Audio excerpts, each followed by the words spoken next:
Sacred Symbols, a PlayStation podcast, is brought to you by, well, you.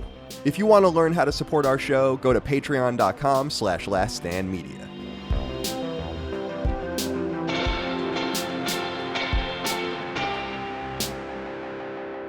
Greetings and salutations. Welcome back to Sacred Symbols, a PlayStation podcast. This is episode number 200. What is it? And 21. 221. Right. My name is Colin Moriarty. I'm joined today only by one of my sons, Dustin Furman, executive producer. How are you today, my friend? I am very good. Just I was down actually in your neck of the woods for less than 2 days to see Jimmy Eat World at the National, which is where we had our event with Sacred 200. That was a good time. Colin, I gotta say, I don't know if it's the pandemic or maybe I'm getting old. Concert etiquette is at an all-time low in this country. What happened? So we were in the very front initially, because we got there kind of early. The sound was terrible because the main speakers were on our direct left and right. I'm willing to put up with that. These girls behind us screaming, not even singing, screaming the lyrics as loud as possible, spilled beer on my dad 2 different times. I was like, that's okay, straws, that's enough. Were they apologetic? Only the second time. I think they were kind of lit at this point. So they didn't even care. So my dad and I decided to go to the back, but the National has sold this venue to capacity. There's literally nowhere to stand in the back. People are standing in the aisles. So we can't see shit. So we decided to go up to the balcony. We sit in the balcony. Now there's a more premium balcony area, and we sit down and these 2 dudes stand up, completely blocking the whole stage. Someone in front of us tries to talk to them and they completely ignore them, just defiantly keep standing and ruining everyone's experience behind them. So I'm like, well, fuck this. Fuck me. I guess we'll go back downstairs. So we're in the very back under the overhang. Just all people talking. Just talking away during the show. I'm like, why did you even fucking come here? Wow. And spend $45. You really had an experience. Did they play the title track Futures, which is my favorite? Yes, they did. I think that was the first song. Oh, nice. Actually. That's a nice little opening because I can imagine them opening with the hi-hat being doing the riff. Yeah. Oh, yeah. Oh, I love that. Well, that's fun. We've talked about Jimmy Eat World. I love those first few records. Actually, I guess it would be the second and third records. I didn't really know that first one very well. Clarity. Yeah. But Bleed American and Futures, those were my jams in college. Love that. You invited me and I wanted to go, but then I was like, I don't really know enough of their material, I think, to have a full range of you know, I don't really like going to shows where I don't know the music. When I go to a 311 show, I've been at 30 of those. They actually just played the National as well. And I just didn't go, but because I'm kind of just tired of them at this point. But you know, it's fun to know every song and be excited about the set lists. I love seeing bands when the set lists are dynamic, you know, and they're always playing different shit. As opposed to when you see Green Day or something, they play the same set every night. I'm like, that's so lame. That is so lame with your back catalog, especially. But concert etiquette's a big thing. I used to go to shows constantly, and I haven't actually been to one in several years. And there are so many things you're doing. The lyrics thing, singing, is something that I think every young person going to a concert does a little bit, and then you realize you can't do it. And I had to teach myself that you can mouth the lyrics or kind of say them, but you can't be screaming and projecting singing. That is a major pet peeve of mine at concerts, is shut the fuck up. You know, here's the, I don't want to be a curmudgeon. I want everyone to have a good time. If you want to jump around, get into it, whatever, that's fine. But it wasn't, the girl behind it wasn't even just singing in our ears. It was screaming, atonal screaming directly to the back of our ear. Right. And then between songs, she was like, Jimmy, trying to get the singer's attention. I'm like, I can't do this. I got to get out of here as soon as possible. So can you imagine, you know what I think about in regards to this? Because I totally feel you.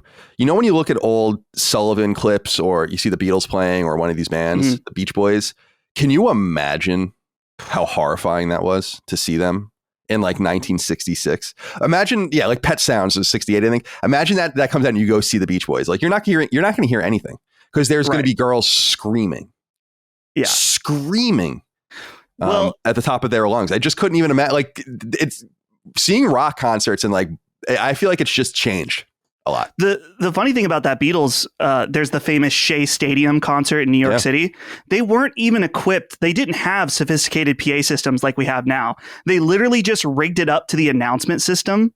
And so if you were in the stands, you weren't hearing shit. You were just hearing like muffles of "She Loves You" and screaming, and that's it. But I mean, it still would have been awesome because it's the Beatles. But do you want to know a funny story about that Shea Stadium show on Long Island, of course, Queens?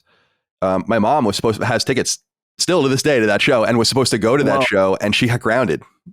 Dang.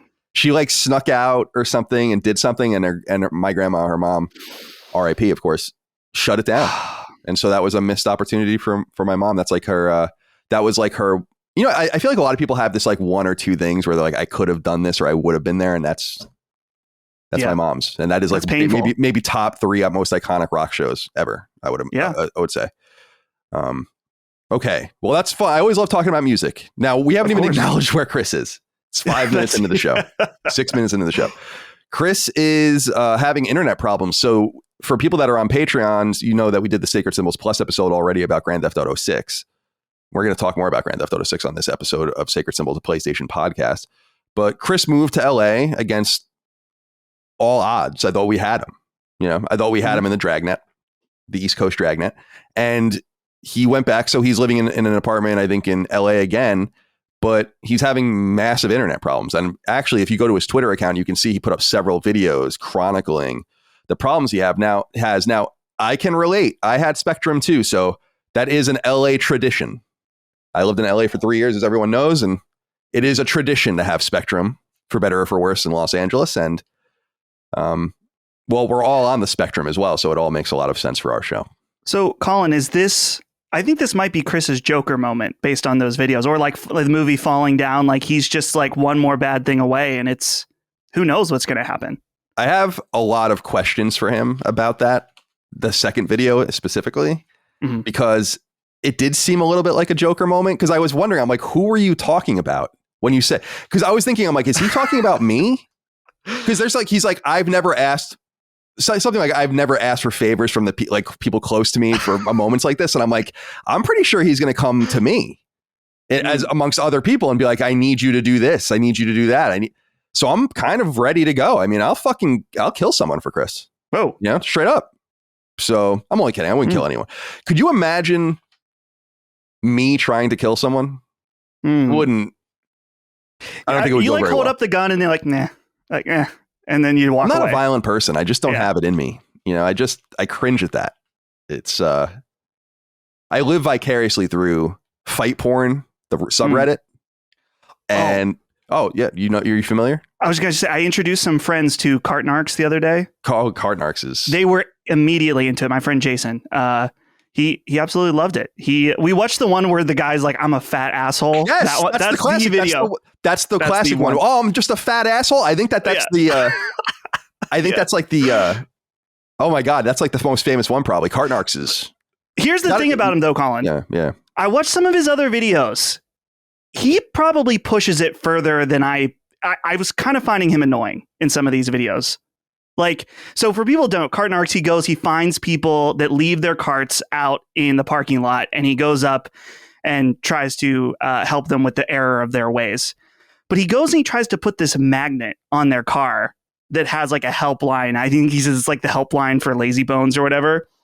He is very insistent about putting this on people's car to the point that I'm like, bro, like, I don't know. For me, it's that some people, I kind of don't blame them for freaking out because he is straight up antagonizing these people. Yeah, maybe that's good. I don't know. That's the comedy. I mean, it's very cringy. You have to be in a space, right, to watch Cartnarks.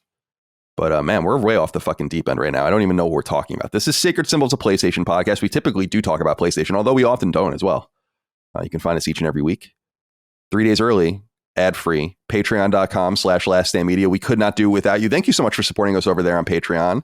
I try not to, beat it into the ground too much, but we really could use your support over there. We couldn't, again, do it without you. If you watch us on free feeds, we appreciate you too. Support our advertisers, leave us thumbs up and follow us on YouTube and all of the rest. Leave us nice reviews on iTunes, or if you think about it, other places. We appreciate you. Chris is usually here as our third chair. He'll be back, I'm sure, next week. Maybe, I don't know. I mean, maybe he's going to have to get Starlink or something to figure out his internet situation. Or he could just leave California, like hundreds of thousands of people have left California in the last couple of years. Escape. All right. Discord. You can find us on Discord as well if you're a Patreon subscriber. Sacred Symbols Plus, our twice weekly supplement to Sacred Symbols. We just did a deep dive on Grand Theft Auto 6. Again, we'll talk about it later in the show, so no worries there. And I actually put that on YouTube, or Dustin did, but I'm going to take credit for it. So you can go watch it there as well. You told me to do it. We did a recent episode on wrestling games, which was really fun. We did our Last of Us Part 1 2-hour spoiler cast and review discussion. We interviewed the producer, the I guess director of production actually at Atari. We've done some mailbags. We did an episode about strategy guides and shovelware. I want to point everyone to a specific appearance. I do rare appearances. The Bulwark. Do you know The Bulwark by chance? No, I don't. So The Bulwark is a pretty notable conservative publication that's newer. It was founded by Bill Kristol and Charlie Sykes, and these guys had spun off of various other more established conservative publications. They're the biggest Substack. So for people that don't know Substack is kind of like Patreon for writers. Although they're doing other things there too. It's a pretty cool service. And so I was invited onto the show by Sonny Birch, who's their media critic. He's a movie critic by trade. And I had reached out to him because he had put up a story that Noam Bloom, friend of the show, was circulating on Twitter about China's growing influence in gaming. And I just messaged him to say, I'm really glad that someone's talking about this. No one is talking about this. I don't know why I am the only one talking about this. And so he invited me on to his show, The Bulwark Goes to Hollywood. And for about 45 minutes, we talk about China's influence in gaming. We talk about Tencent. We talk about Tencent's employees being parts of the CCP at a rate of 2.5 times higher than the average Chinese citizen. And we talk about how time travel is illegal in most Chinese media because it can undo the revolution and all other things like that. So it's a lot of fun, and go check that out. It's called The Bulwark Goes to Hollywood, China's looming threat to the world of gaming, co-starring yours truly. You can find merch, laststandmedia.store. We appreciate you there as well. T-shirts, stickers, free shipping domestically on stickers. We have more things coming soon. I think magnets, sweatshirts, things are in the works. It's all coming together. How many times do I have to tell you, you make Micah work like she is an Oliver Twist. You make her work, and we will make the money together, and she will do all the hard work. Thank you, Micah, for working so hard on that. She's very dedicated to the merch operation. We appreciate that. And you are too, of course, doing all the hard work of ordering. And we are bringing in, I think, an item made by your mom, which I'm excited. Those, the magnets, yes. The magnets, they look great. I'm excited. All right, talk to me a little bit about the Pittsburgh Gaming Convention before we get into topics of discussion. Yeah, so I just want to give a heads up because this is the last time that we'll mention it, since for free feeds, this will come out on the 26th. So the following episode, it'll be over. So if you want to go to the Pittsburgh Gaming Convention, Ben and I will be there. We're doing a panel/meetup thing that's official at the event. It's on Saturday from 12 to 2. So if you're trying to pick which day, make it Saturday. We'll be there both days hanging out. If you see us or whatever, you can say hello. But yeah, this is October 1st and 2nd at the Monroeville Convention Center. It's going to be super fun. If you like retro games, there'll be tons of vendors there where you can buy some awesome stuff. An entire arcade section, an entire section of CRTs. It's going to be absolutely fantastic. And for the Last Stand audience, we have a special promo code that is all capital letters, one word, Last Stand 22. So 2 numbers, 22. Last Stand 22. You can get a few dollars off, and you will see us there. So we'd love to see you guys there. It'll be a good time. Let me know on Twitter if you're going to be there. Just tag me. Excellent. That's it. Pittsburgh Gaming Convention, Western PA. All right, let's get into some topics of discussion. Of course, you can write in on Patreon, patreon.com/laststandmedia. We put up a thread each and every week. We put those threads up on Wednesdays. They are deleted 24 hours later. So if you can't find them, that's why. So just go back on Wednesday again and look for the thread. That's just to stop you from wasting time submitting on a thread that is no longer useful to me. But I read all of your submissions the morning of the show. I just did it. And let's start with, since Chris isn't here, this show should be a little shorter than usual. I don't mean that because Chris is verbose. I mean that because we don't have another person to bounce things off of. So I figured we'd get into some mechanics instead. Nico Fargione wrote in and said, "Hi, gents. Colin brought up the fact that no other podcast hosts in the industry reached out to him about how Sacred Symbols is so successful. One thing I think you guys do better than really any mainstream podcast is bringing in listener questions and comments, making us a part of the conversation. Hell, if you're reading this right now, you're proving the point. How did you find the right balance of audience participation while creating the show?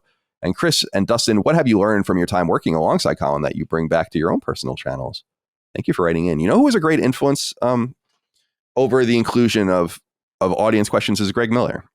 When we did Podcast Beyond together and PS I Love You together, which my other two PlayStation podcasts that I was co-starring on at the time, I used to write the news like I would do now, and he would have the listener questions. So he didn't know what the news was, and I didn't know what the listener questions were. And that was kind of the fun part of it. And he would always interrupt the news, as people might remember, with listener inquiries to pepper them in because he knew what they were.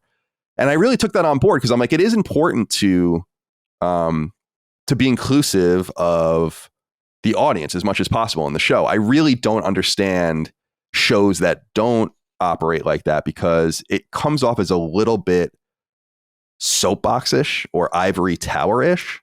And I don't think that I am that much of an authority on anything to be like, it's verboten to hear from you. This is my show. You know, it's the same way I feel about Twitch streaming when I'm on Twitch, which I haven't been in a long time, but when when I stream on Long Island Viper, and I was, when I moved to Virginia quite often, I really didn't like doing it if I couldn't pay attention to the chat because it almost felt like, what the fuck am I here for? I'm playing Division 2 or something. People are having these conversations. I'm missing everything to play the game. And I know that's what people are there for, but I'm like, I kind of feel like I have to talk to you too. So to me, it comes off, it's a necessary part of all of the shows I do. It's a part of Knockback as well. I know that it's a part of Defining Duke, and we put that into the genetics of it. So what do you think about that? Do you think that we do an ample job of including people? Do you think some people think we include too many listener inquiries? I personally think it's great because it allows us to steer in a bunch of different directions. It's an inclusive thing. I know people love hearing their names. Dude, when I hear my name on a random podcast once in a while, it's fucking amazing. I mean, if I heard my name on around the NFL, or I'd shit myself. It would be awesome. So I know that that's a piece of it too. So what do you think, Dustin? Yeah, I totally agree about I think it goes beyond even just audience questions in that we are very involved with our audience on almost all levels of our business. For example, Colin, you go and respond to all the Patreon comments and respond to all the Patreon messages. Yeah, personally, I do that. Yes. We're in all of us are in the Discord daily, interacting with people. I try to make myself as available as I can. I know that sometimes people send me DMs of stuff. I can't respond to necessarily everybody all the time, which, by the way, if you want to send me something, it's much more likely I'll respond to a tweet than a DM because I feel more pressure in a DM to like write something sophisticated. So, but yeah, that's something that's very, at least important to me, is that we are here because of our audience, and our audience has a lot to offer to shape the show as well. And, we're just normal dudes that play video games and have a podcast about it. And so is everyone in the audience. And so it just feels, I don't know. I love the community aspect. That's part of the reason why we're doing this Pittsburgh Gaming Convention thing is this. I love to be able to interact with people, get a hands-on, maybe, as you will, and talk to people. Yeah, I totally agree. I don't know. I just don't want to do the show on a mountain somewhere. And I am a really reclusive person in real life. And I think people know that I have just a very small circle of friends and family. And I really don't interact in real life with very many other people. But online, it's different. Like, this is our show. We share a passion for the subject matter. And I think it is a differentiator to us as well. But it all comes from Podcast Beyond and PS I Love You and doing those shows. I think you foment some sort of community really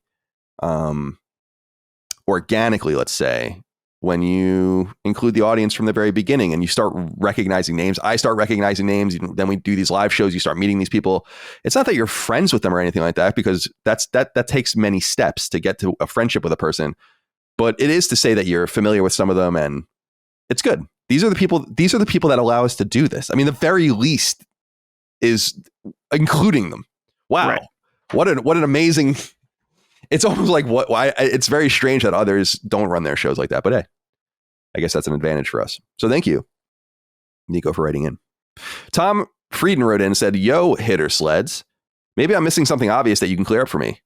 While my favorite part of Sacred is undoubtedly the hour or so of random nonsense that you lovely gentlemen subject us to each week, you also seem to always cover some news item before transitioning into the main news segment of the show. How do you decide which news items are talked about in which of the section of the show? Thanks for all the great content. And remember to make sure you ask those chickens for consent always. Okay. Tom, thank you.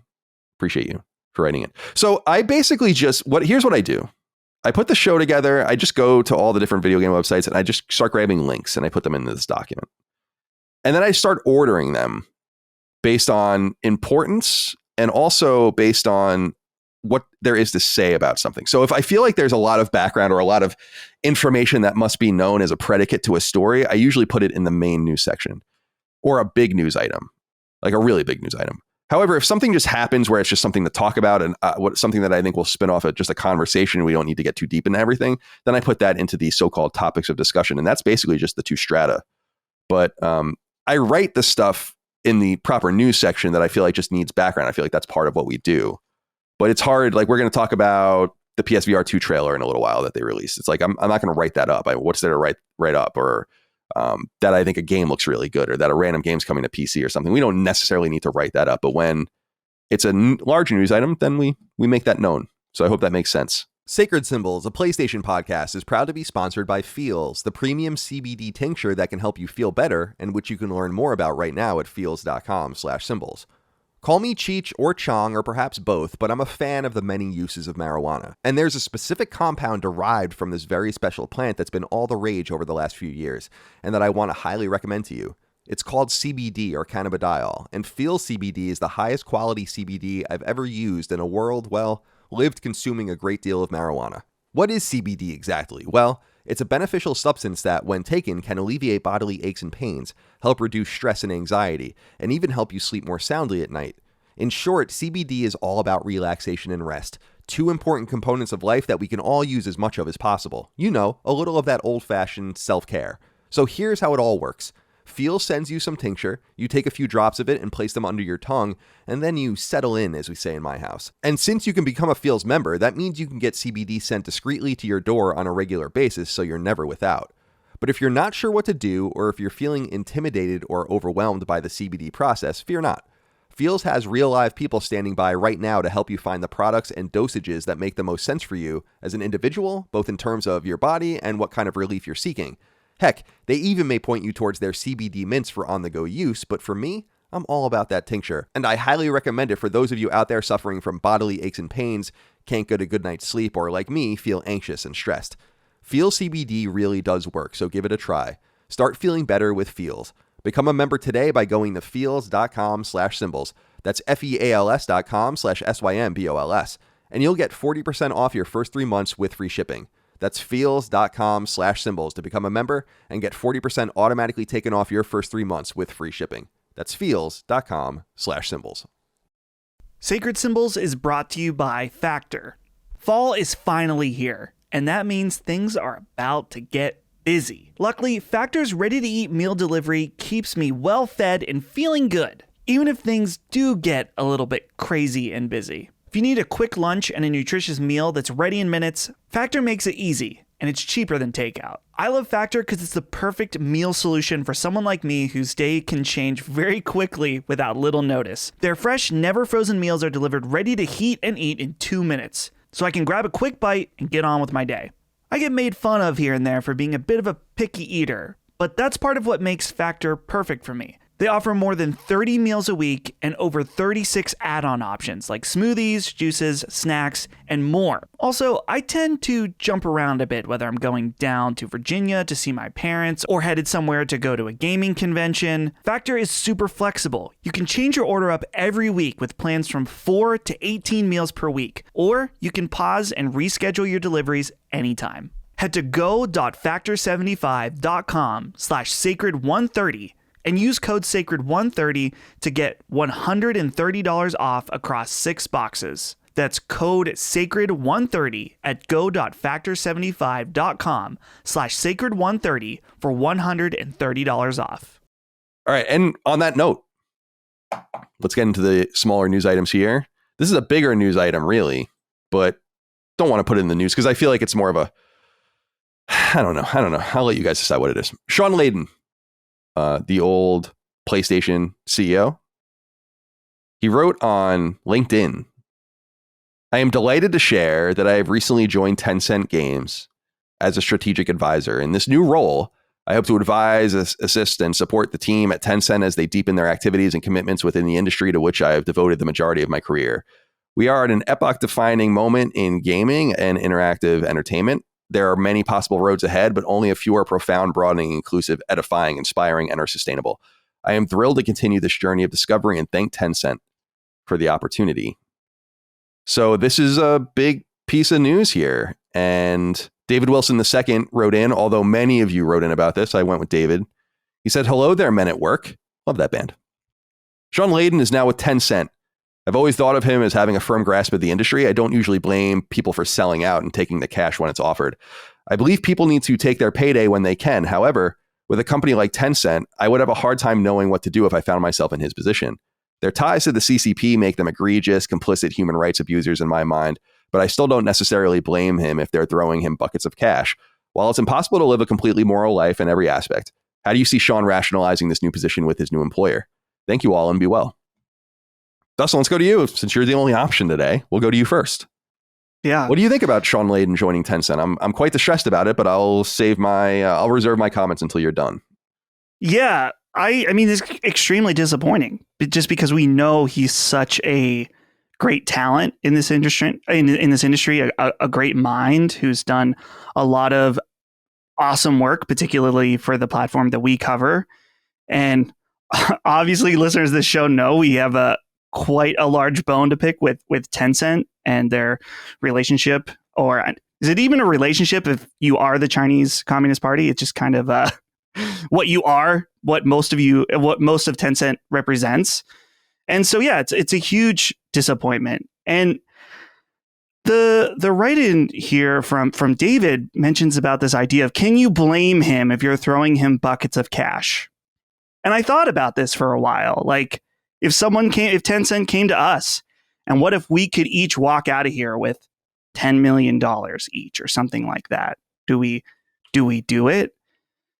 I don't know. Like, Colin, don't you feel like if you got a bunch of money like that, it would be blood money? Like, you'd feel guilty for it would be, it would bring too much guilt to have the money to actually then enjoy it. But I guess, you know what I mean? Yeah, no, I totally agree.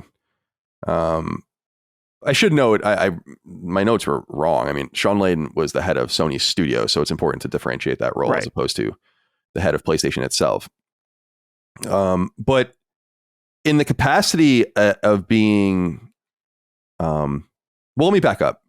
In working with the Worldwide Studios team in such an intimate way, Shawn Layden, first of all, earned that position through hard work in the industry, but it gave him a lot of experience, and that was a very successful time in PlayStation's history when he was leading the charge. Remember, when you think about that time on stage when he's showing The Last of Us Part 2 and Ghost of Tsushima and all these games, I mean, this is a pretty substantial run of AAA first-party, single-player, iconic PlayStation games. And the reason I say that is because he can do whatever he wants. Sure. Shawn Layden's only option wasn't Tencent. And I think that there is some sort of explanation that is required about this, because I find his statement to be contradictory.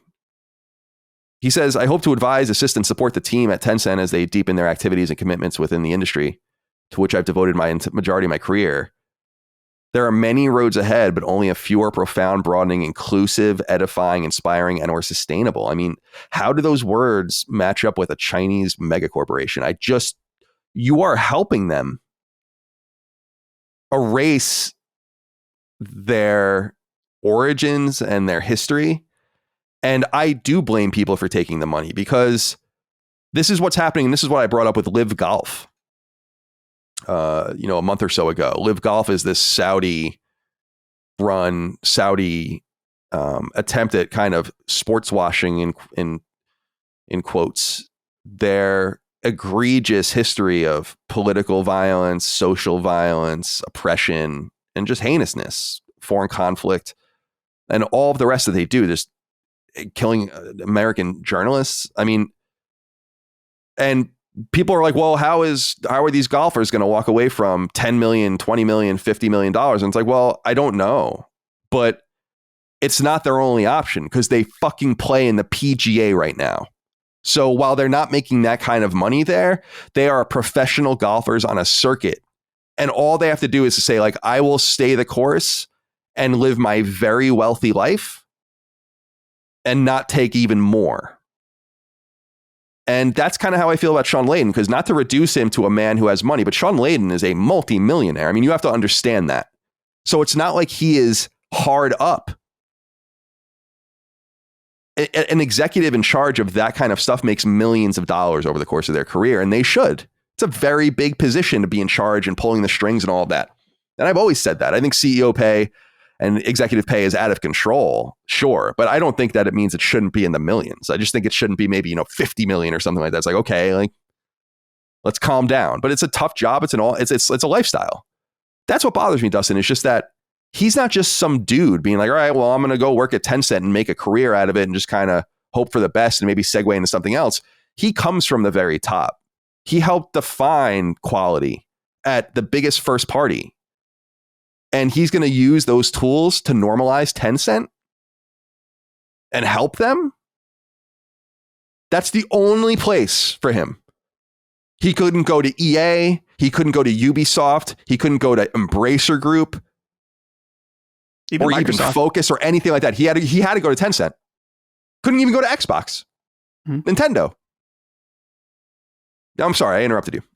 No, I was saying even Xbox, as an option, even though it's the direct competitor of the company that he was at before. But yeah, it's one of those things where I wonder, is it possible that if he was shopping around, that the Tencent number was 5 to 10 times higher than every other?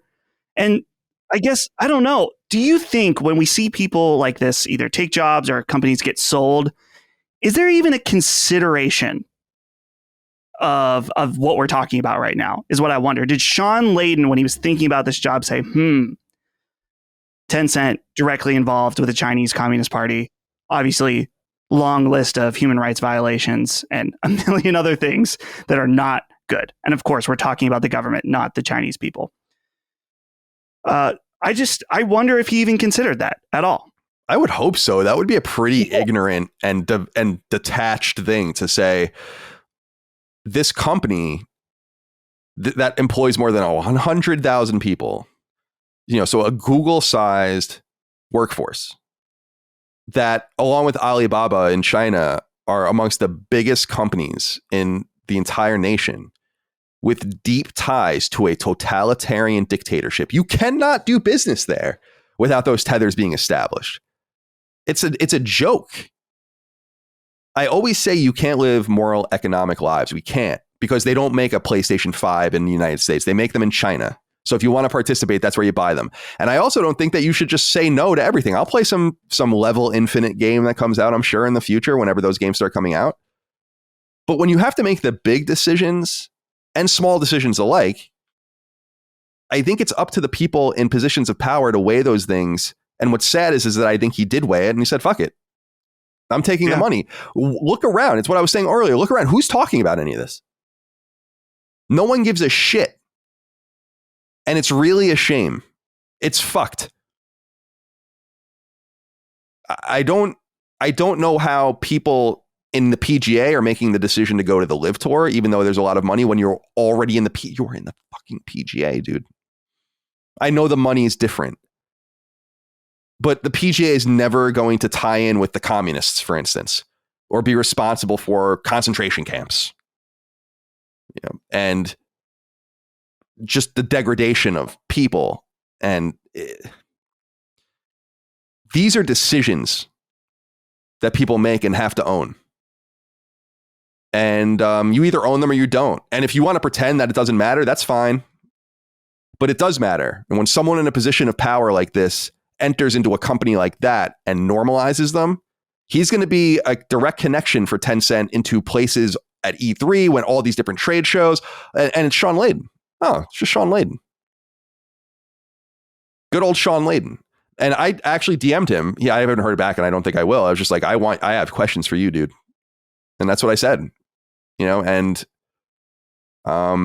I hope that if he does any appearances or anything, that people ask him the hard questions. I don't want to hear any of the fluff and nonsense. Get right into the nitty gritty of it. Before you talk about any of the creations and all the things Tencent can do and the money and the talent, ask about the origins of the company. Ask about the connections to totalitarianism, to murder, to economic injustice, and all the rest. So that's all I want to say about Shawn Layden. Congratulations to him. I mean, I'm sure it's a very lucrative position. And yeah, I mean, do they pay enough where you have to? Yeah, they have to pay a premium. It's like in the NFL where there's this assumption that if a team like the Browns or the Jets or the Lions, like traditionally bad teams, if they want to get someone, they're probably going to pay a little bit more on the market for them to convince them. Or if a team in California or something like that is trying to attract a player, they usually pay a little bit more under the cap to account for taxes and all those kinds of things. So everyone knows the moves that they're making and what makes financial sense for them. But I feel like it must have been a lot of money. Yeah. For a man that already has a lot of money. And congratulations to him. I have no problems with people having a lot of money. I feel like if anything, that gives you the opportunity to say, I don't want your fucking money. I don't need your money. I'm Shawn Layden. I'm going to go to VC and get $150 million budget for my new game at my new studio, and we will publish it with whatever. That's the position you were in. You're not some scrappy underdog from Full Sail. I'm ranting at this point. Shuhei Yoshida gave a fireside chat. Interesting name. That was an old podcast we did here at Last Stand Media. Of course, I robbed that straight up from FDR, so I don't claim to have made it up. But I thought it was pretty interesting because they wrote up a story on GamesIndustry.biz called Shuhei Yoshida. And then his quote, "We believe in the premium release of a title before subscriptions." And I wanted to just read this out because I thought that this was kind of the most cogent we've ever heard them, Dustin, talk about their mantra with their subscription services now that PlayStation Plus is a 3-tier system. So here's what he told the host in part, quote, "The new PS Plus has tiers, and essentially it's like the old PS Plus. We still release 2 or 3 new games every month, and a new tier, Extra, has a catalog of hundreds of games for people to play. For Extra, our approach is we like to help the publishers with lifecycle management. I was managing first party at PlayStation, so I know that it's like in the movies. A movie comes out at the theater first, then goes to pay-per-view or subscription services or free TV, every time generating new revenue and reaching out to a broader audience. In the same kind of way, we believe in the premium release of a title at launch, and maybe 6 months or 3 months or 3 years, when the game's sales come down, inclusion into the service, PS Plus Extra, can help introduce these games to new, broader audiences. Some people might have missed out on these games when they came out, and it's a great chance to play and generate word of mouth. Or if there's DLC or a sequel going, we can help elevate interest to a broader audience about the franchise. So we are encouraging publishers to make use of these services in managing the life cycle of each title," end quote. I'm surprised this hasn't been picked up more because I feel like this is good insight into their notion of premium sales. It sounds to me like they are never going to, or at least not anytime soon, going to abandon the notion of selling $70 games. But they're going to publishers, Dustin, it looks like, and saying, if you put your game on a subscription service immediately, there is no managing the life cycle of your game because it's over, right? Like you've gotten what you've gotten from that platform. He's saying, no. Approach this like a film. Get your money in the beginning, get your money in the middle, get your money at the end. What do you think about what he said here? And are you surprised that more people aren't picking this up? Yeah, well, I think it also goes in line with their strategy of releasing games on PC, managing that life cycle, putting it out on another platform that previously didn't have the game, and then getting a whole bunch of money from it all over again.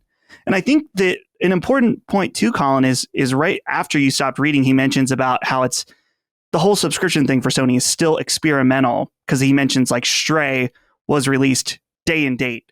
I think that's kind of an interesting approach of this idea of bringing on older stuff that maybe someone either didn't pick up when it was new or wasn't necessarily interested in paying full price, or then it's part of the subscription, they want to check it out.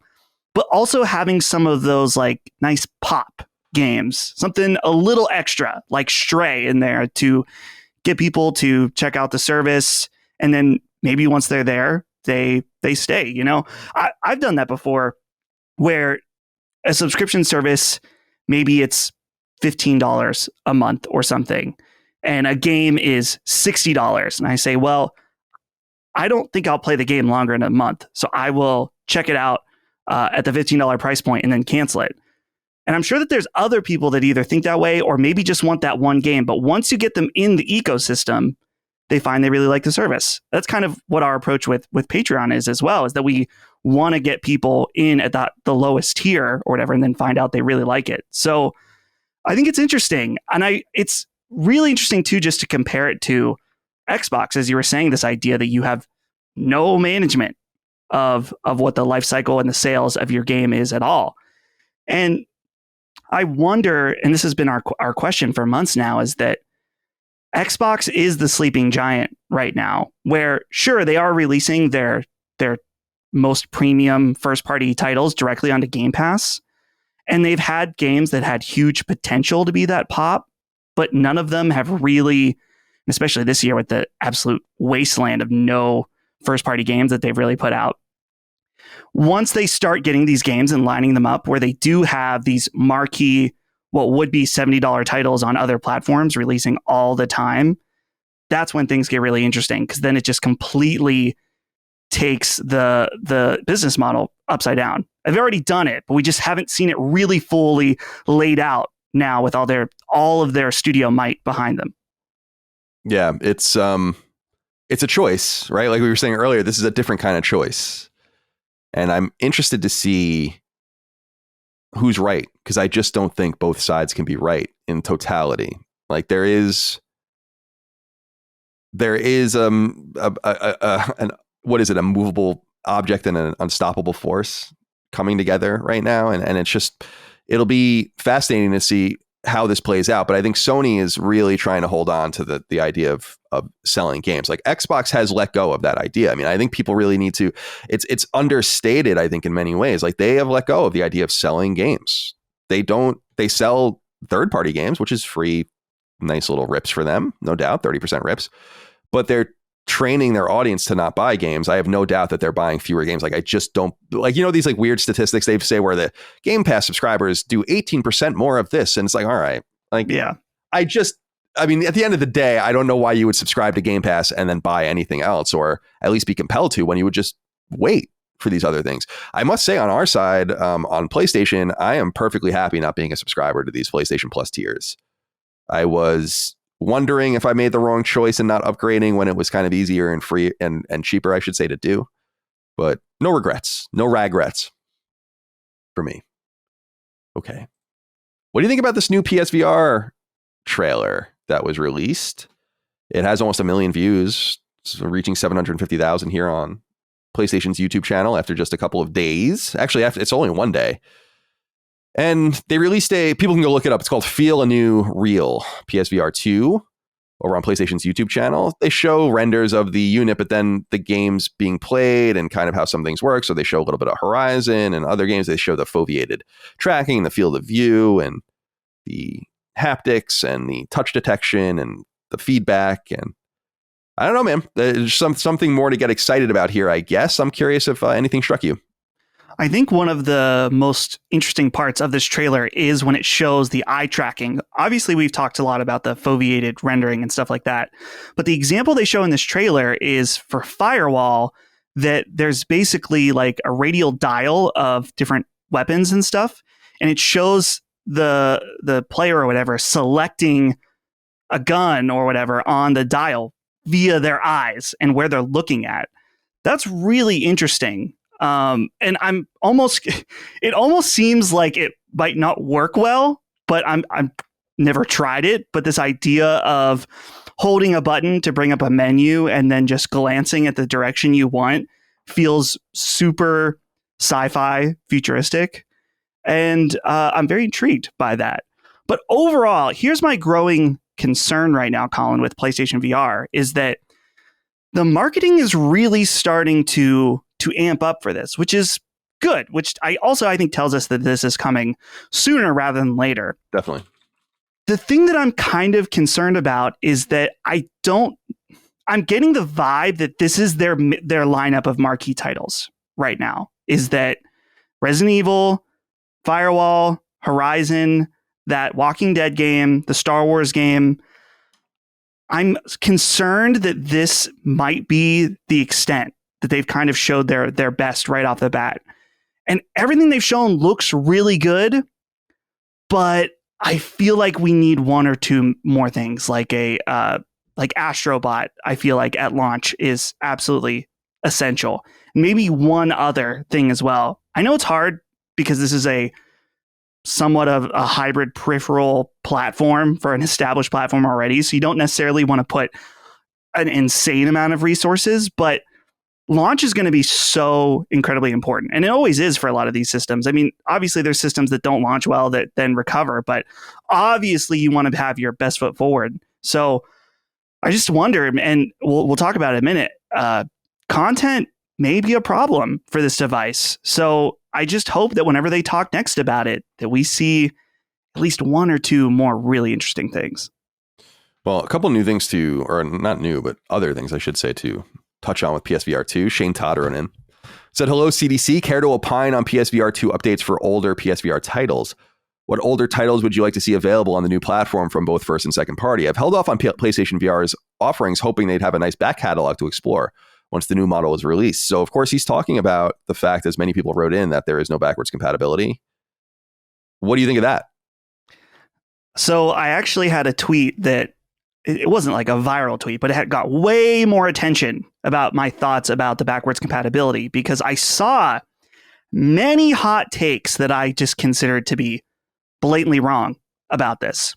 So my argument is that initially was that the original PlayStation VR is literally a VR headset that is tracked through glowing lights on a webcam. And we're talking about an entire new level of sophistication when it comes to tracking, just completely different. Now, some people made arguments that, well, basically there's like a layer in the PlayStation backend that translates that into movement data. So it really shouldn't matter. Okay, I'll give you that. But I brought a visual aid along for the video audience here, Colin, because I knew we were going to talk about this. And some people just don't get this. Here's a Move controller. You can see there are 5 buttons on the front, and one of them is a Move button. Obviously, I don't have a PSVR 2 controller, but I'm going to use this Quest controller as an example because they're very similar. In fact, I think they have the exact same button layout. They've got a stick, 2 buttons, a grip button, and a trigger, right? 5 buttons, 2 buttons on the face. Literally. Like, how is it supposed to just work? If you booted up Skyrim VR or something, it simply will not work. At least with the Move controller configuration, it's just not going to work. Literally, because these don't have a joystick for Skyrim VR, you move around by holding the Move button and then using it like it's a joystick. And that's just supposed to instantly transfer over without any kind of patch? I don't think so. Now, some people were telling me, well, what about options as far as remapping buttons? Again, you're going to remap, and not every game uses all 5 of these buttons, sure. But even then, to remap, a remapping would require some kind of patch or some level of figuring out from the player perspective on how they should properly remap stuff. That doesn't sound like a very good experience to me. So, no, it is completely not surprising at all that PSVR 2 is not compatible with PSVR 1. And I would expect, and this is where I will give some credence to the other side of the argument, that we will see many updates to current PlayStation VR games. I'm predicting most of them will be free. And unfortunately, probably some of them will be paid also. I think it depends on the extent of what the updates are. A game like Beat Saber, I think that they are more interested in having active player base to buy DLC songs, and so they're just going to put out a free update. Other games may take it further and try to do extensive updates in order to take more advantage of the PlayStation 5 hardware. And so, yeah, maybe they will charge you for an update or something like that, or just release an entirely different PS5 version or PSVR 2 version. But overall, it's simply a matter of the physicality of the controller. And even from the perspective of, there are some games that just use a normal DualShock, and I get that too. But how is a user supposed to know? Like, maybe there's a possibility where only the DualShock games work, but the Move games don't. That would be a horrendous user experience for anyone going in and trying to buy games, trying to figure out which ones work and which ones don't. So I think Sony's perspective and the fact that they're doing this way makes sense. And I really don't see the validity to the complaints at all. Yeah, we're not surprised by this. I think most people are not surprised by this because they just couldn't figure out how it was going to work. It's disappointing, but I think, because I understand that, like, having the potential of a back catalog is amazing. I mean, that's what makes PlayStation 5 so amazing, is that you can just download all the PS4 games, right? And this is something that really should have just been going on forever, but we obviously have a lot of problems here in the PlayStation ecosystem with that. It's funny, though, I always forget that PlayStation Move came with or you didn't come, but you could also buy a navigation controller. Those must be exceedingly rare at this point. So even if you had one of those to navigate with a stick, I don't think that they can't be tracked, though. They don't have the ball. Right, that's on exactly top. right. It's just it's just not going to work. And right. I think you're right that they'll go in, and I think that they'll just figure out the games that should be brought forward. I don't think you should bring most of this stuff forward. I don't think most of it belongs there. But I think with first and second party stuff of value, some bigger games, I think they'll absolutely rework them. And I have another point here, Colin, I want to bring up. Sure, there is a danger of, from a consumer perspective, of having to deal with paying for upgrades. And I get that. There's many times I've been annoyed with upgrades and I didn't want to pay them. Like for Tony Hawk 1 and 2, the remakes. I was like, no way am I paying $10 for that upgrade. I'm not doing it. But let's say that Sony, and I think they've already stated that they've made up a path for developers to upgrade their PSVR games. In some ways, this could be a benefit to the developer, that they can get another pop of an announcement and say, hey, Rez is now available on PSVR 2. It's in 4K HDR. We put some kind of eye tracking or whatever. We did some kind of update. Check it out now. And then that's like a whole nother reason, like marketing opportunity for them to like, hey, come out, check out our game again. Maybe the upgrade's free. Check out our game again. And maybe a bunch of new people go and buy it too. So I think that it makes sense on a lot of levels. But again, I do see the concern about being annoyed with free upgrades. But that's one of those things I think we're just going to have to wait and see. I think it really depends on how difficult Sony makes it to do this upgrade process. And we don't simply have any information about that right now. No, we don't have even the most vital information, which is what I wanted to ask you about next. Matthew Cooper wrote in and said, hey, Clitter Slitters, final guesses on PSVR 2 release date and price. Dustin, what do you think? Release date, price. I do agree with you. It seems to be coming close. I wonder if they'll even say something before the end of the year about both of those things. Maybe for a February or March release. We know that, at least according to reliable economic reports, that they are about to or already manufacturing these things. So it's go time almost. It's very exciting. I'm going to be a day, regardless. I mean, unless it's like outrageous and you want to protest it for that reason. I am a day one adopter of this thing. I'm going to be on the pre-order. I'll get it for sure. Can't wait. I really miss VR. I just think it's obnoxious to play right now on PlayStation. And also my PSVR unit is busted, so it doesn't matter. Price, date, what say you? Date is more difficult for me. I want to probably say February or March. I know you just said those 2 months, but I want to try to narrow it down to one. I'm going to say March. It's a little further away. As far as price, I think this is the same situation with PSVR 1, that they can't price it more than the console. So $500 is the maximum. But at the same time, you also have to account that there's the digital version of the PS5, which is cheaper. So you could say 400 should be the maximum. So I'm going to say between $300 or $400, but most likely 400 is where I would fully bet.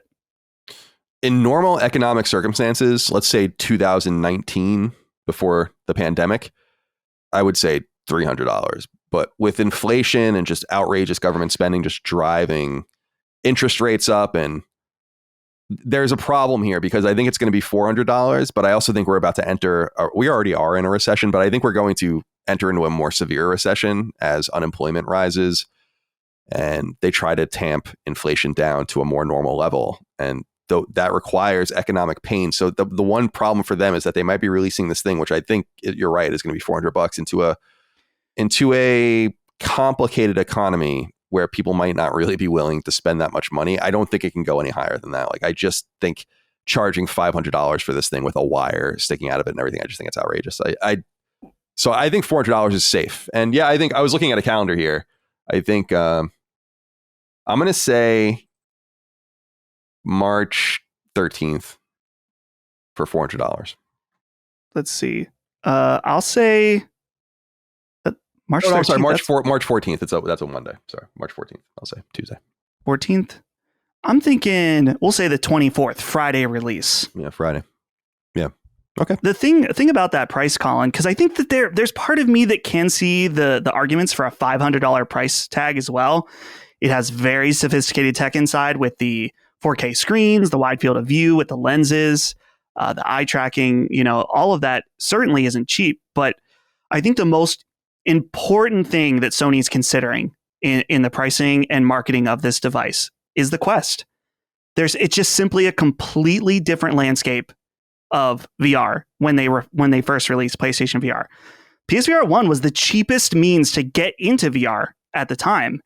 And now with the Quest being $300, you don't need anything else. And it's a high quality experience with inside out tracking. Obviously, there's some corners cut in the processing just due to the nature of it being an all-in-one. I think that a lot of people will look at these two options and have to consider the pricing and the fact that some of the games that are coming to PSVR 2 are also already available on the Quest in the case of the Star Wars game. And so I think that they really do have to be competitive. So I think 400 is probably where I'm still going to land, but I don't know. It's so much more complicated now. Yeah, it's you're right. It's a different ecosystem than 2016. And in some way, I think that the raised consciousness of the potential is good for PlayStation. My nephew, all my nephews play games, and they're all PlayStation people and all of that. But my nephew Dash, who's my youngest nephew, is obsessed with the Quest. Just absolutely obsessed with it. He bought my uncle's. I think I said this on the show, and he talks to his friends in there. They play games together. Like, he's always in that thing. And I asked him, I'm like, because he also plays on PlayStation, and I asked him, like, will you get the PSVR 2, or if I buy you guys one, will you play it? Because I'll probably just buy them one. And he was like, oh yeah, totally. Like, I feel like he's young enough where they've been immersed with this their entire lives, and so I think it's really going to be reliant on that younger generation to kind of pave the way for who wins and who loses. I think Sony might be in a more troubling position because it is affixed to an expensive and still somewhat hard to find console. But any higher than $400, I think, is a boondoggle. It is a boondoggle because PSVR was $300. That was the cost of PS4 at the time. But the higher end PS4 was more expensive. So it would be the same situation where you would be pegging it towards the lower end PlayStation, although they have obviously technical parity with each other. Right. And a lot of people want to bring up the Valve Index as comparison because that device is $1,000. But they're also going for a very different enthusiast PC, market. So this is meant to be, theoretically, eventually meant to be bought at a store like Walmart or Target, which I know that PS5. So maybe that doesn't exactly stand true currently, but it's meant to be more of an everyman's VR like the Quest and not as much like the Index, which requires like setting up sensors in your room and stuff like that. So I don't know if that would be the angle they would go for. they have a potential to move a lot of these too by just bundling them with PlayStation 5s and forcing sales of PlayStation 5s to get or forcing sales rather of PSVR 2 to get PlayStation 5s at some sort of reasonable price. It's widely known that that's why Horizon Forbidden West sales are so high. I mean, they are high. For Horizon Forbidden West is selling like fucking hotcakes, and one of the best selling games of the year. And I think it's awesome. It's an amazing game. Everyone should play it, but it's selling primarily at this point, especially because it's bundled with PlayStation 5. I mean, if you buy a PlayStation 5, that's probably what you're going to have to get. It's very similar to situations with Nintendo consoles in the past. It'll change, obviously, and they'll include new games in the future. But so that might be a kind of a really clever way, an annoying thing to do, and expensive. But people that have the money just don't want to succumb to the rampant, although lessening speculation on the price of PlayStation. It's not that they don't have the money, they just don't want to participate. So if you just said to them, like, we have PlayStation 5, but you have to spend the money to get the PSVR 2, they might be like, okay.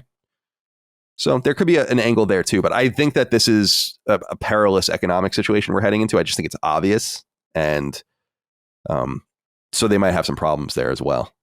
I wrote this down because you brought it up earlier, just to reiterate about eye tracking, by the way. I had noted on the show in the past that you might recall at GDC about 10 years ago, I played Infamous 2 with eye tracking on PlayStation 3, and it fucking worked. Whoa. Like, it really worked. You would use just the right or the left stick to move your character, to move Cole, but you would stare where the right stick would be used as the camera control, and it worked. So they've been messing with this for a long time. It was actually nuts. I was like, I can't believe this. Like, you would just look. So it was kind of cool. Like, you would just, people that remember Infamous, you would shoot these electrical powers in third person. So you would just move him around with the left stick, and then you would just look at an enemy and then press the attack button, and Cole would attack that enemy. And it did work. It was, the GDC, I might have written about it at IGN. I think it was when I was still there. But yeah, I know that there's eye tracking devices for PC. Like, I just searched one is called Toby, because I've seen like there's like hilarious Twitch videos of like you can see where people are looking, and so it'll be like a girl's butt or something. It's like, don't look, and like, whatever. I am curious about what the practical application of those are for gaming and if it's any good. I'm sure, though, I mean, in VR, I feel like it just makes complete sense. But the impressive thing about that PlayStation version is that if it was using the eye, like a 480p camera, whatever that was, like, that's actually pretty crazy. Yeah, it's I don't know what they were using. It wasn't like an eye toy or whatever, but yeah, it's always interesting. Like, Sony has a pretty sophisticated tech lab. I mean, I think everyone knows that it usually comes out in imaging and stuff like that. But when you think about Blu-ray, I mean, a lot of this stuff, they are the standard bearer of CD digital formats and all of the rest. So, or one of them anyway. And so you have to kind of respect that. That's where PlayStation comes from to begin with. So it is cool that they've been messing around with that for a long time. And they'll claim, and I believe them, that PlayStation Move was in development before Wii was even announced. Like, I do believe them on that. I just think they were beaten to the punch, and it didn't matter that theirs was more sophisticated and powerful. It took too long to get to market. All right. Right. What do you think about this next story here about this guy, Dan Allen, who runs a YouTube channel named Dan Allen Gaming? This guy was on social media channels as TheRealInsider. No one knew that at the time, but based on a snafu on Twitter in which he didn't log out of his real name to post a response, it was put together 2 and 2 that he is this person. And I'm just wondering, what did you make of this story, Dustin? It is so shocking that people will burn their credibility for, like, what did he even have to gain from that? That was so weird. If by virtue of it having to be anonymous, you gain nothing from it other than the knowledge you're doing it, then it really was for no purpose other than just, I guess, self-gratification or something like that. In his apology video, he said that he did it for clout, which I have a few questions. First of all, if you're anonymous, what's the clout? Right. No one knows who you are. If you're saying, like, other than maybe you just feel like it's fun to have attention centered around something you said. But even then, I don't understand the appeal because sure, clout's a hell of a drug. Everybody likes clout. Everyone likes when you post a banger tweet or whatever and a bunch of people like it. No, like for sure. There's no arguing that. But I want it to be because of something I said was either really funny or really thought-provoking or whatever. I want it to be mine, right? But to just go and leak stuff for clout in an anonymous way, that doesn't compute with me at all. And it's a really, I don't know, this whole situation is so strange to me. And I think the thing I'm most curious about is what will Ubisoft do? Because surely they're thinking about suing the shit out of this dude. Yeah, they published a statement actually that was picked up by various channels. I'm reading it from Push Square. They said, quote, "We regularly provide access and information on our games under NDA," that's non-disclosure agreement, "to trusted partners. When that trust is compromised or information is leaked by an individual, it's not only damaging and demoralizing to our teams." Sorry, I had a burp. "But it takes away from an exciting reveal moment and experience for our players. While we won't speak on an individual case, we do take these matters seriously and will manage accordingly," end quote. So it's funny because Push Square is saying like his big thing was leaking Assassin's Creed Mirage. And it's like, what's funny is that I actually leaked Assassin's Creed Mirage. So he also just did like the big piece of clout that what he was doing for was actually like not even real, because people that listen to this show know that I had talked about Assassin's Creed Mirage already. The difference between him and me is that I didn't sign anything and no one at Ubisoft showed me anything, so it's unfortunate for him. I don't understand, to your point, what the rationale was. He's ruined his reputation. He's done. And I actually reached out to him via email to try to get him on the show, but I have not heard back because I'd like to talk to him about what he's thinking here. But nonetheless, Dan Allen Gaming, I think you will see the destruction of that channel on YouTube really soon. I don't think we need people like this in the industry. I think leaking, we'll talk about leaking later, but I think leaking is totally fine. I don't think leaking when you're not an insider, you are breaking a non-disclosure agreement. Anyone can do that. I can do that right now. Does that make me an insider? Because someone told me something and then I signed a legal document saying I wouldn't talk about it? That's not an insider. That's not a leak. That's just breaking an agreement. People are showed shit all the time. So that's what's so interesting to me about it. And I don't know. We'll see. I doubt Ubisoft will go after him legally. I think it would be interesting for someone to do so. We often talk about Bungie being very litigious to protect itself. Like it goes after a lot of different people to just create. And it's what Hogo he says, like to create some sort of guideline. Like if you do something to us, like we will go after you, or like you can expect to hear from us. And that scares people away from fucking with you.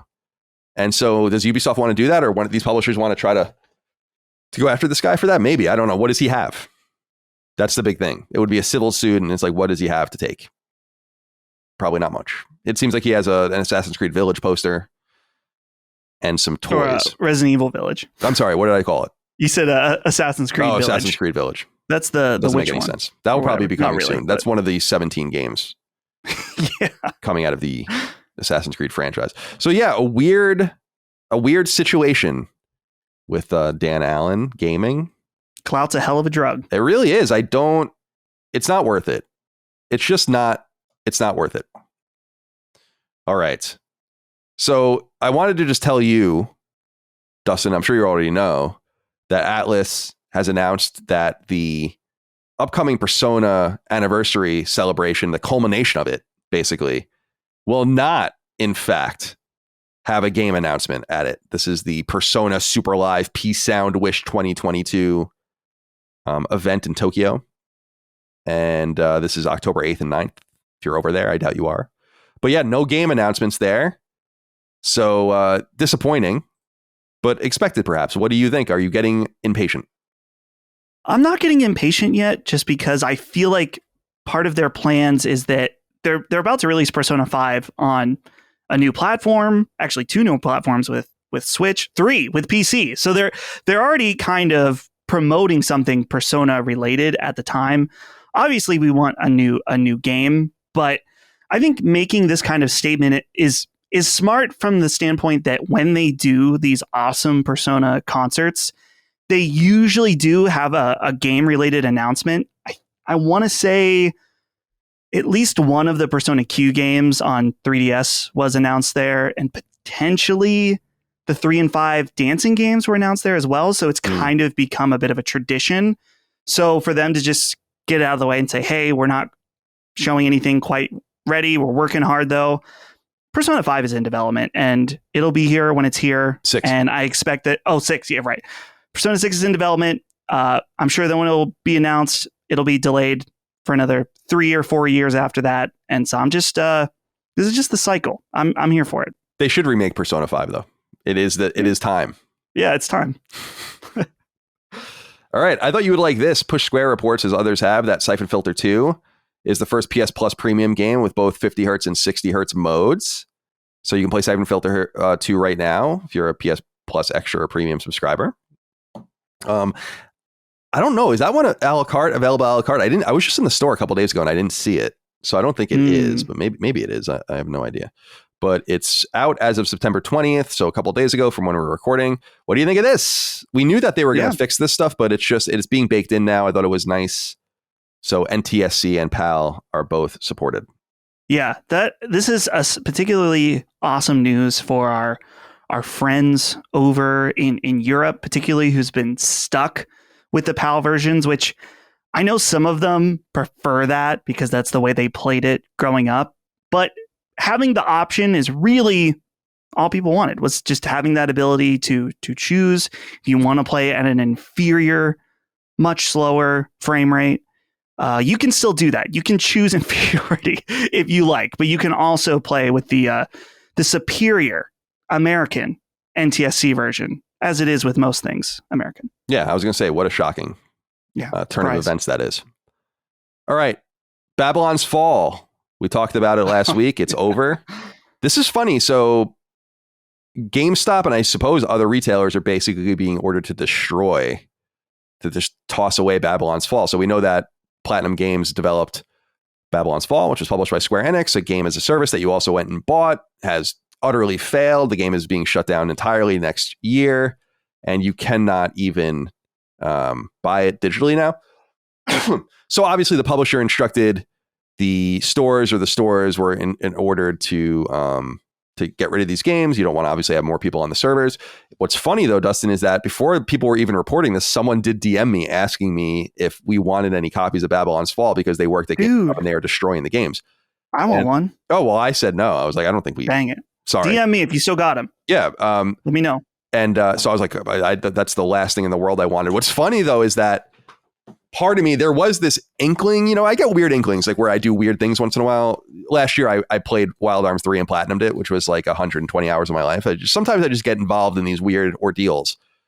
And I must admit, it flashed before me. I'm like, should I just go and platinum Babylon's Fall right now before it's all over? And then I was like, no, I can't do that. So you want it. You're interested. Yes, I want to have it. I mean, I feel like it's an interesting collector's piece at this point. They're literally being destroyed like it's E.T. on Atari. Yeah. So yeah, I'm sure it will not become a rare game or anything like that. And eventually it's just going to be a paperweight. But I don't know. I find weird stuff like that intriguing. So yeah, if someone has a copy that they truly do not want, hit me up on Twitter. I'm sure I'll get like 10 people. That's gonna be my new collection now. Copies of Babylon's Fall. Yeah, I can put it beside my Babylon. You should collect like every year one of the worst games. You should just accumulate copies of the worst game. Yeah. I like why not? I'm looking at pictures of the sticker that GameStop put on the games. It says Field Destroy on it. It's like, Jesus Christ. Yeah. Pretty aggressive. All right. I just wanted to point out this game, WrestleQuest. I came across this at Gamatsu, which is a great place to just find every new game announcement. This game looks fucking awesome. I don't know what else to really say about it. It's you can go look it up, the WrestleQuest combat trailer. This game was announced a while ago, apparently. It's a combination of pro wrestling and like turn-based Japanese style role playing. And it just looks really fun. And I wanted to point that out if people are interested in checking it out. I don't know if it'll be any good. I have no idea, but I think it looks like a lot of fun. So does that look like something you might want to try? I think it looks really cool. And I particularly really like the pixel art. Yeah. I'm not into wrestling at all. I don't have anything against it. I really don't know anything. I've never watched wrestling my entire life. So maybe it's just something I'm ignorant about, but I can appreciate some good pixel art when I see it. And this definitely has it. Yeah, I'm not a wrestling guy anymore either. But when I was a kid, I was. And so things that kind of encapsulate 80s or early 90s wrestling, which this does, that's very attractive to me. Because, I don't know anything about it either these days. A couple more news its. Video Games Chronicle and other websites are reporting that SteamDB has scraped information for Sackboy's Big Adventure off of Steam. So it's coming. They've since edited down the SteamDB. I don't know if people use SteamDB out there. It's pretty awesome.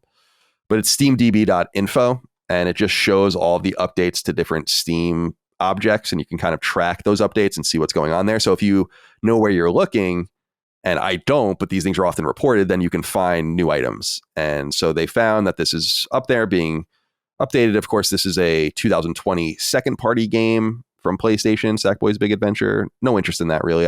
Did you play that at all? I don't know if that was one of the ones because when the game comes out at launch, it's like, yeah, maybe. I did pick it up and I played it for a few hours with Holly, and we both didn't really care for it. I always meant to go back and play some solo, but I just don't really feel compelled to. But I know a lot of people really enjoyed it. So it seems like a weird one, though. I mean, maybe they just want to maybe it's an easy one for them to do and put out, make a few bucks on, but I don't feel like there's a lot of pent up demand for this game on PC. But no, we'll see. Knows? We'll see. I agree with you, though, there. And then finally, I just wanted to acknowledge this thing that happened with our friends over at Lethos.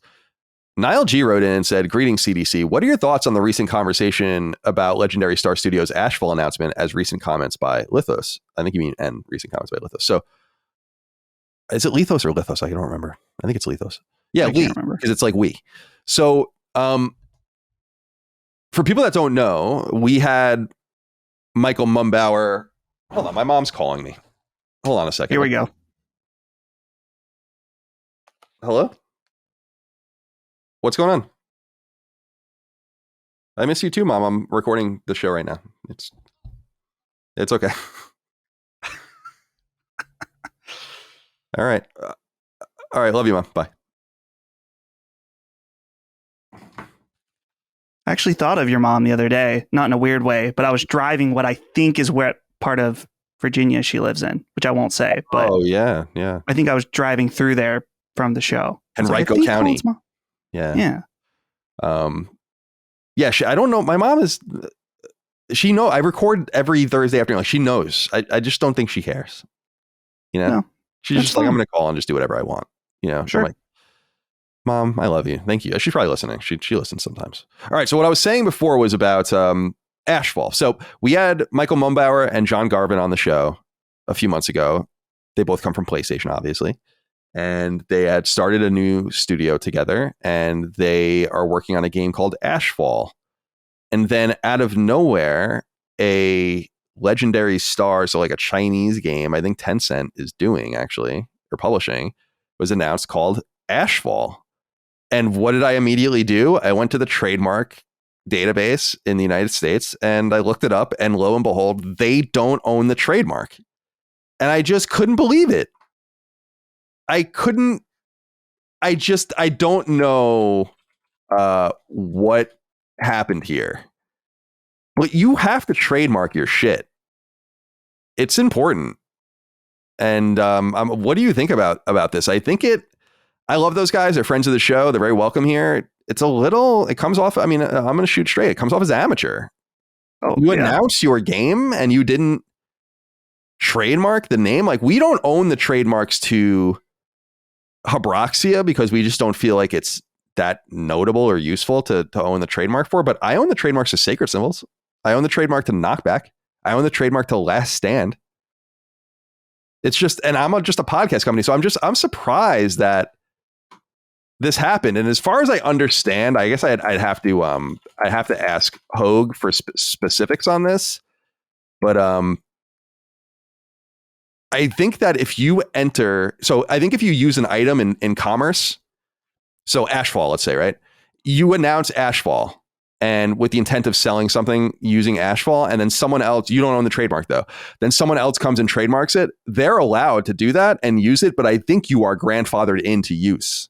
I think that is how it works, as long as you can show the material intent of having used it in commerce first. So they might be okay in that regard. But what did I say to you, Dustin, when this was announced? I think I said this to you. I might have said it to Micah, but I was like, this is a great opportunity for them to ditch that lame ass name. And they should, and I was actually I actually started emailing Michael and John, and I just couldn't figure out a nice way to say it. So I just didn't send it because I didn't want to come off as rude, or I was just like, guys, I'm so sorry this happened to you. Rename you. This is the golden opportunity. You really need to rename it and lean into the global warming stuff with the name. Don't lean into the ash and the volcanoes and all that, whatever's going on there. So that's my take on it. But what did you think about this whole saga? It's sad, but it's shocking. Yeah. Well, I'm a little confused right now because I was going to double back and read some tweets from Michael Mumbauer about this situation. Yeah. I don't think they're available anymore. He claimed he might have deleted them, but he claims that they pitched. I saw them too. So he claims that they pitched this game. I mean, that is a key component to it, that it was a stolen name. And I understand that, but you got to look. It's actually not Tencent. It's NetEase, by the way. I'm looking at the trademark right now. So another Chinese company. Those are the guys that used to own part of Bungie. And their trademark is from April. So before it was announced. Uh-oh. Right. Yeah, I mean, I think it definitely comes off as very amateur, and, trademarking something when you're dealing with such a high budget, big production, you've got lots of money, then that shouldn't be something that's one of the absolute first things you do, and also not extremely difficult. But it's one of those things where I think you're right in that the name was never really that appealing, at least to me, and I'm sure many others. And so maybe this is the way that they can flip things around and change it into something different.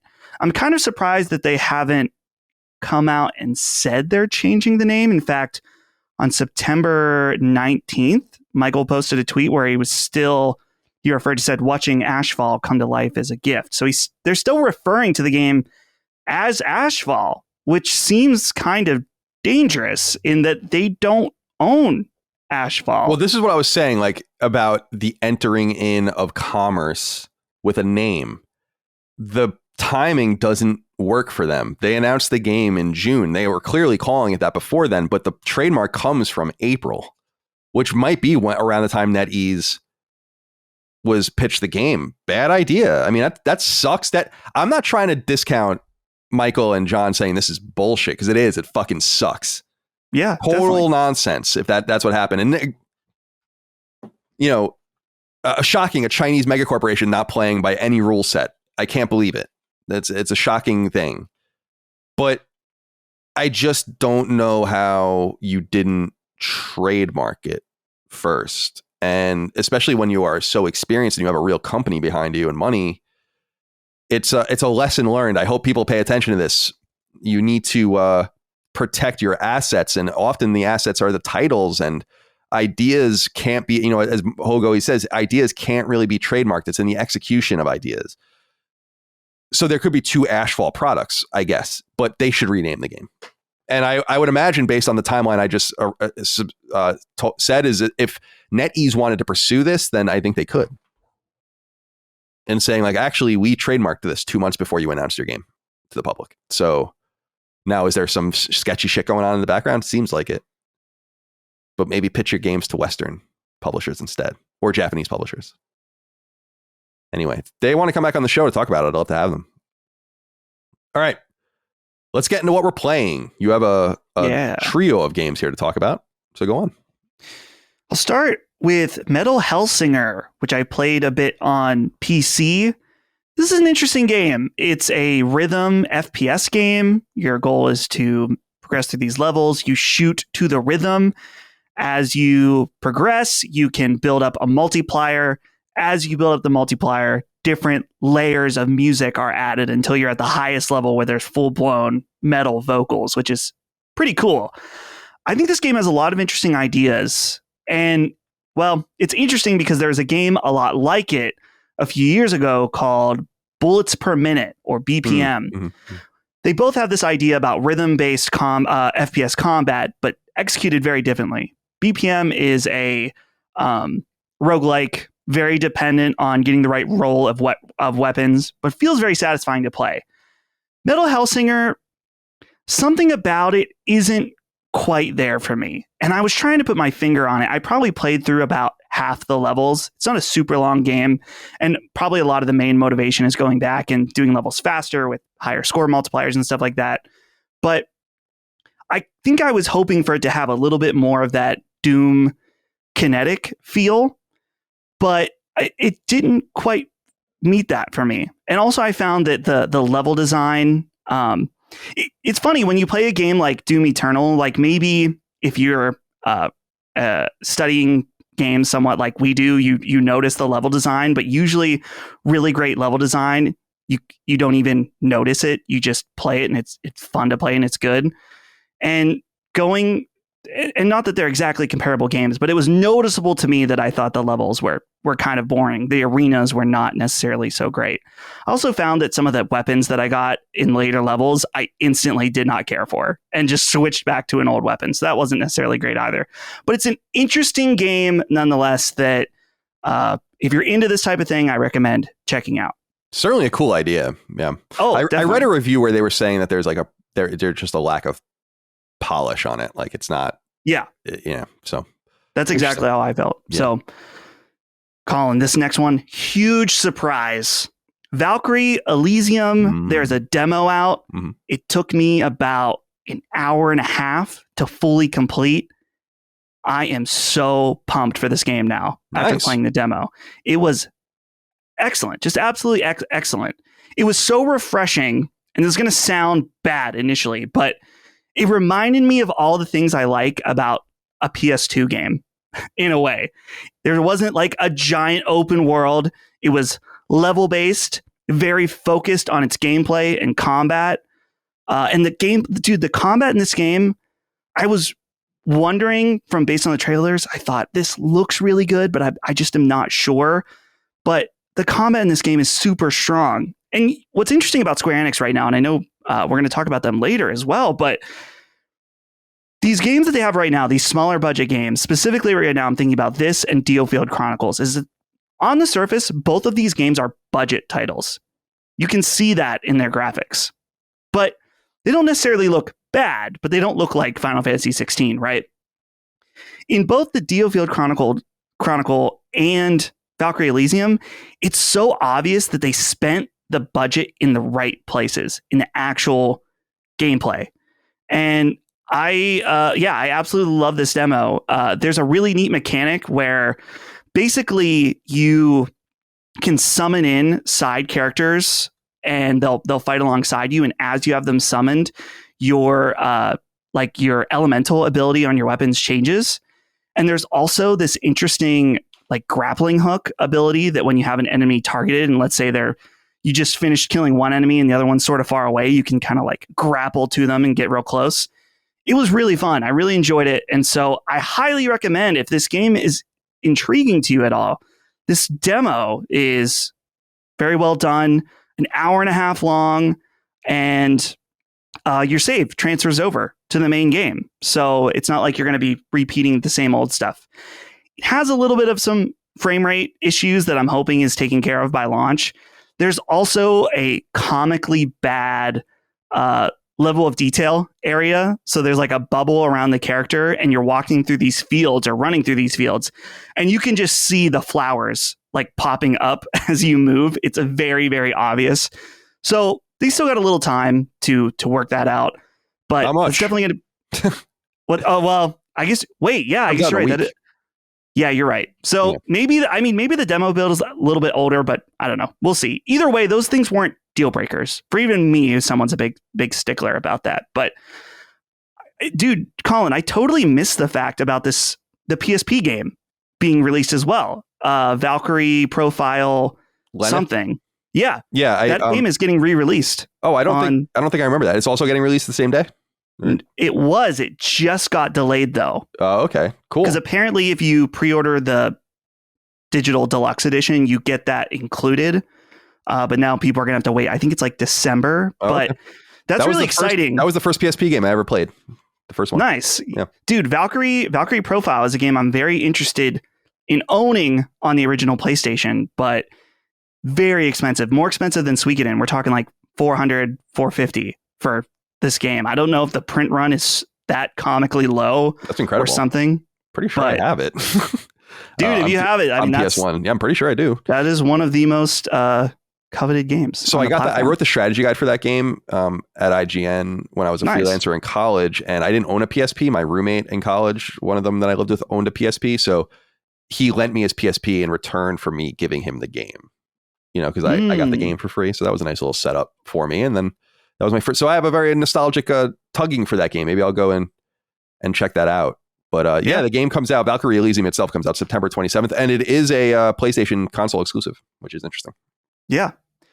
Last but not least, Suikoden. I am getting very close to finishing this game. And Colin, I brought to show you this. I went old school. This is a list of all 108 stars that I've been just going through and checking them off. Because as I mentioned in previous weeks playing this game, there's a lot of archaic, old school JRPG stuff. And so if you want to see what characters you've already got, you have to go to a specific place in your castle and click it. You can't just view this on the fly. And so I printed out, for the audio listeners, I printed out this list of all the characters, and I've been going because I want to get the full 108 stars ending. But I love this game. I think this game is absolutely fantastic. It has a really fun story that also has a lot of dark elements to it.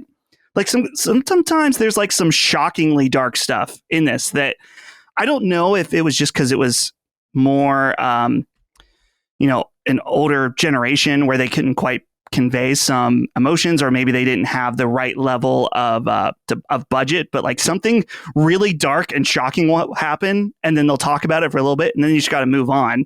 So it almost feels jarring in some ways, but I think that's just kind of what the medium was like at the time. I only have one major bone to pick, is that they have these duels in the game, which work like kind of like rock, paper, scissors battles, where you can cheat on them technically by looking up, like, depending on what the other person in the duel says, determines on what attack they're going to do. But in order to keep this one character alive, you have to fight this really difficult character. And it just is totally out of left field, and it is very random, even if you are leveled properly. So I was doing this like total song and dance of starting up the game, doing this stupid process to get to the duel, doing the duel, hoping I win, getting really close, and then just dying. And so I had to reset the console again and again and again and again. And I would go and I would try to like level up some more and make it like a little better. So that was a little annoying, but overall, man, I'm having a fantastic time and excited about some news we're going to talk about later in the show as indeed, well regarding that. Yeah, it's a nice little trio of games. Valkyrie Elysium. I don't know. Maybe I will play that. I'm kind of bored. It comes out the same day as Tunic, and I really do want to play that first. But we're going to have a little bit of time. I mean, there's going to be time to explore a game like Valkyrie Elysium this fall, I think. So maybe that will end up happening. As for me, I'm still playing Slay the Spire. I'm just totally obsessed with it. I think I've probably played, 25 or 30 hours since we last spoke about it. And I finally beat it with one of the characters. I'm just not very good at the game. So I'm just trying to learn it and figure it out. But I beat it with what is it called? The Ironclad character, the first of the 3 character classes. But this game is awesome. I mean, it's just a really wonderful game. It's football season now, so I'm listening to a lot more podcasts and watching listening to YouTube videos and all that. So I'm kind of just doing that as I'm playing this game, and I have the game actually on fast mode. So it's just there's a bunch of shit that's not even happening now, and because it's basically I'm just playing it straight up. And I don't know, man. I'm really, really just satisfied with it. It just hit at the right time. I'm okay walking away at any time now that I've beaten it at least once with the Ironclad, but now I'm trying to beat it with I don't know what the second character is called. The Watcher, right? No, the Silent, I think it was, which is the character. The Silent. Yeah. that uses the poison. So the Ironclad kind of uses like brute force and defense. The Silent uses poison and defense kind of, and slow building of consistent damage. And then the Defect uses orbs, like summons orbs that each attack each turn. So you're just trying to summon these orbs and maintain them while you're defending yourself. So it's pretty cool. But the one thing about the game just by nature is that it's very RNG dependent. You can, there are runs where I'm like, my God, I am fucking murdering things, like absolutely killing things. And then you run into the wall and it's all over. But then there are runs that I've abandoned because I'm like, there's just no way I'm getting any further in this. You almost kind of learn how to manage your time a little bit better. So shout out to that game. I just love it. And yeah, I played a little bit of this game, I think closer to launch, and I remember really enjoying it, but being busy with other stuff at the time. But I remember that it had that very addictive aspect to it. One more game. Yeah, it's like game. Returnal. Like right. The next time I'm going to do it, right? So I love it, dude. I was addicted to Hearthstone for a while, which I know this is not exactly like Hearthstone, but with those like addicting card games that you come across every once in a while can just be absolutely fantastic. So I do want to get to this one at some point. In premise, I like card games, both in real life and in game format. It's just that people might remember Magic the Gathering wasn't on PlayStation for a really long period of time, just randomly. And so that kind of took that away. And there were some more niche card-based games on Vita, like Monster Monpiece and all that trash. And then so and then when I was a kid, like I said, I collected Magic. I was a Magic player actually pretty early in the first few years of it existing, but you just get away from it. I know Pokemon's obviously big with cards, but you just get away from it. It's an expensive hobby. You got to kind of be in person. And then the whole digital format of it is really cool, but it just doesn't seem like there are that many options to play single player. I don't really want to play against people. I like playing against the computer. Right. And the RNG, while frustrating, I think keeps the game somewhat fundamentally balanced in not allowing you to really run roughshod over it. But it's so good. Like the idea of just progressing up each floor, you get these maps, they're randomly generated maps, and you choose your path through them. So, and it tells you what's going to be in the next thing. Sometimes you get trapped and you have to go forward into a boss or whatever. It's good shit. So highly recommend Slay the Spire. All right, let's get into the news. We covered this first piece extensively on Sacred Symbols Plus because of the important nature of that conversation. I made that a free eventually, and now it is free on YouTube. So we'll talk about this more without Chris here. I don't know how much more we're really gonna have to say about it. I was hoping to get Chris's feed or input on this, but since he can't be with us right now, we'll take some time with it. But let's get through it. Number one, in what is perhaps the biggest leak in the history of the games industry, Rockstar's eagerly anticipated continuation of their ever popular Grand Theft Auto franchise, Grand Theft Auto 6, has been exposed in great detail to anyone who cares to go find videos, screens, and other information all over the internet.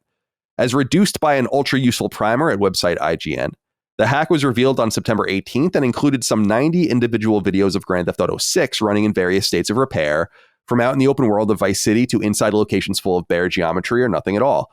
As you may recall, Rockstar first acknowledged GTA 6's existence early in 2022, though it was teased in screenshots embedded in the ill-received PS4 and PS5 GTA trilogies released last year. But then, on September 18th, the GTA Forums website lit up with these leaks, and shortly thereafter, Take-Two Interactive, the parent company of Rockstar, began aggressively pursuing DMCA strikes and takedown requests across the internet, some of which erroneously sent to creators who didn't replicate any of the leaked information, but merely spoke about it. In a comment released by Rockstar, the team said the following in part, quote, "We recently suffered a network intrusion in which an unauthorized third party illegally accessed and downloaded confidential information from our systems, including early development footage for the next Grand Theft Auto. At this time, we do not anticipate any disruption to our live game services nor any long-term effect on the development of our ongoing projects. We are extremely disappointed to have any details of our next game shared with you all in this way. Our work on the next Grand Theft Auto game will continue as planned, and we remain as committed as ever to delivering an experience to you, our players, that truly exceeds your expectations," end quote. Since then, the potential hacking group and maybe even the individual hacker himself have been identified, and Uber, the ride-sharing app, is apparently working with Rockstar, the FBI, and other agencies, as they may have been targeted by the same group. Grand Theft Auto began way back in 1997 when the original game came to PS1. It has since spawned one of the biggest franchises in the history of gaming in 2013's Grand Theft Auto 5, which came to PlayStation 3, has since found its way to both PlayStation 4 and PlayStation 5, and has sold a staggering 170 million copies in 9 years. All right. Any new thoughts? We've had time to marinate. I'm curious where your mind is now on this Grand Theft Auto 6 leak and what it means. I think one of the most interesting aspects following this story since our recording is just seeing how it's just kind of divulged into total chaos, in that no one has any idea who this hacker is. I mean, there's some points to this being the same person that hacked Uber, and there's this discussion that we talked about this teenager, this as the BBC stated, who is autistic teenager from the UK who did this hack or whatever. But now what's interesting is seeing people come out and there's like, is this person's claiming to be the hacker, but are they really? Is this person's claiming to be it? Is the source code leaked? Is it not?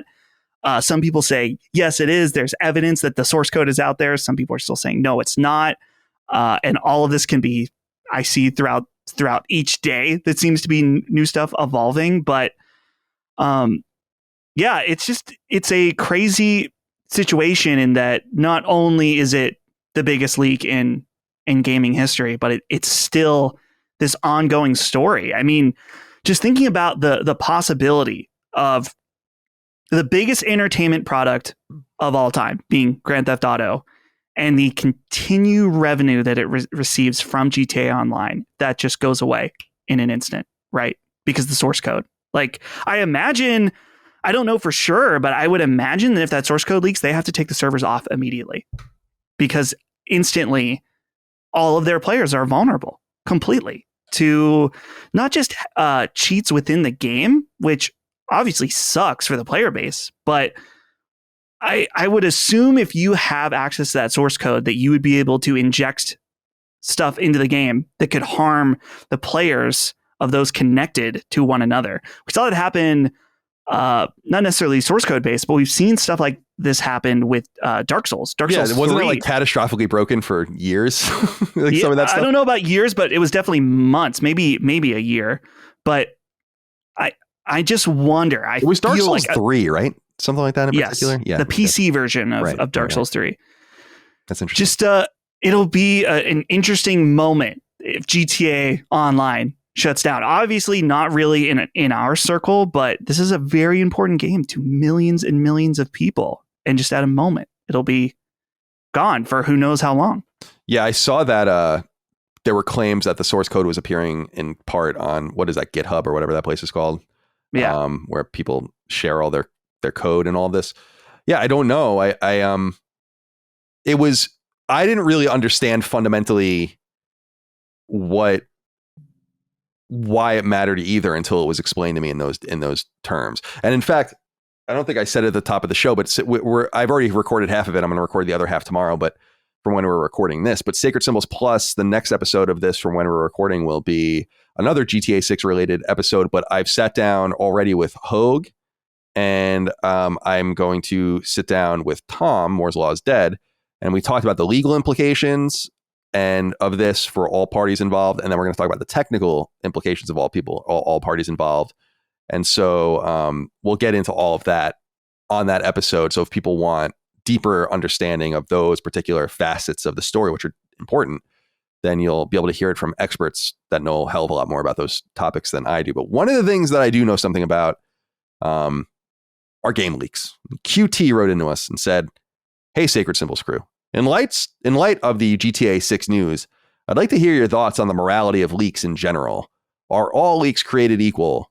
From leaking the existence of a game to leaking a release date to releasing footage or source code, how far is too far?" We discussed this a little bit on Sacred Symbols Plus, you and I, but I think it's an important thing to talk about. I wonder what you think about this idea that's percolating that they kind of deserved it because they hadn't said very much about the game. And if they had only said more about the game, and if they've only talked more, this would have never happened. And I'm not saying this is what QT is saying, but I've seen this argument be made. In fact, this argument was made to us on Sacred Symbols Plus by another listener. And I've just been pondering it recently, and I just can't believe that people think that. Not only that anyone owes you anything, but also this idea that would dissuade bad actors from doing anything. You will never dissuade bad actors from doing shit. And so I just feel like there is a morality or a lack of morality in leaks. Here's what I'll tell you. And this is my stance. And Dustin, you can tell me if you agree or disagree, but people tell me things all the time. When people tell me things in confidence, I don't leak them because it's not my information to tell. But when a source that isn't connected to me comes to me and says, I know this thing or this thing, here's the evidence, and I go and I kind of verify it and I'm ready to run with it, that's kind of my role as a journalist in some sense, if you want to call me that. I don't really like calling myself that anymore. I have to kind of not be the partition between the audience and the information. It's my job to tell you the information. But I personally would never leak, even if it was given to me, anything more than a name and maybe a release date or maybe a brief synopsis of a game. Because as I said on Sacred Plus, I just try to be really mindful of spoilers generally. We try to be really mindful of that sort of thing. There is a whole legal aspect to it. I don't think people should be leaking these things in their entirety. I think it's wrong, even if they're not ill-begotten per se. It's ill-begotten somewhere along that chain, no doubt. But I just think you have to be kind of cognizant of educating the gamer or the consumer without ruining something for them. I don't think the existence of a new BioShock game ruins anything for you. But if I told you more about what I know about that BioShock game, it certainly would. And so I don't tell you. But then there are other people that tell me about games that you don't know about that I've not leaked at all because it wasn't told to me in that under those parameters of being a source, let's say, but rather being told on background or off the record. So no, not all not all leaks are created equal. And I really just think you have to be as low key with the leaks as possible. I don't think there's any problem with leaking things if you are a journalist and you're getting it not in an ill-begotten way. But this is so far beyond the pale. This is light years over the line in any respect. And so, of course, they're not all created equal. What do you think? Yeah, I definitely agree. One thing that we talked about on the episode was the idea of timing as well, right? For example, I don't know. I don't want to say what you would or wouldn't do, but if like a game was getting announced tomorrow, right?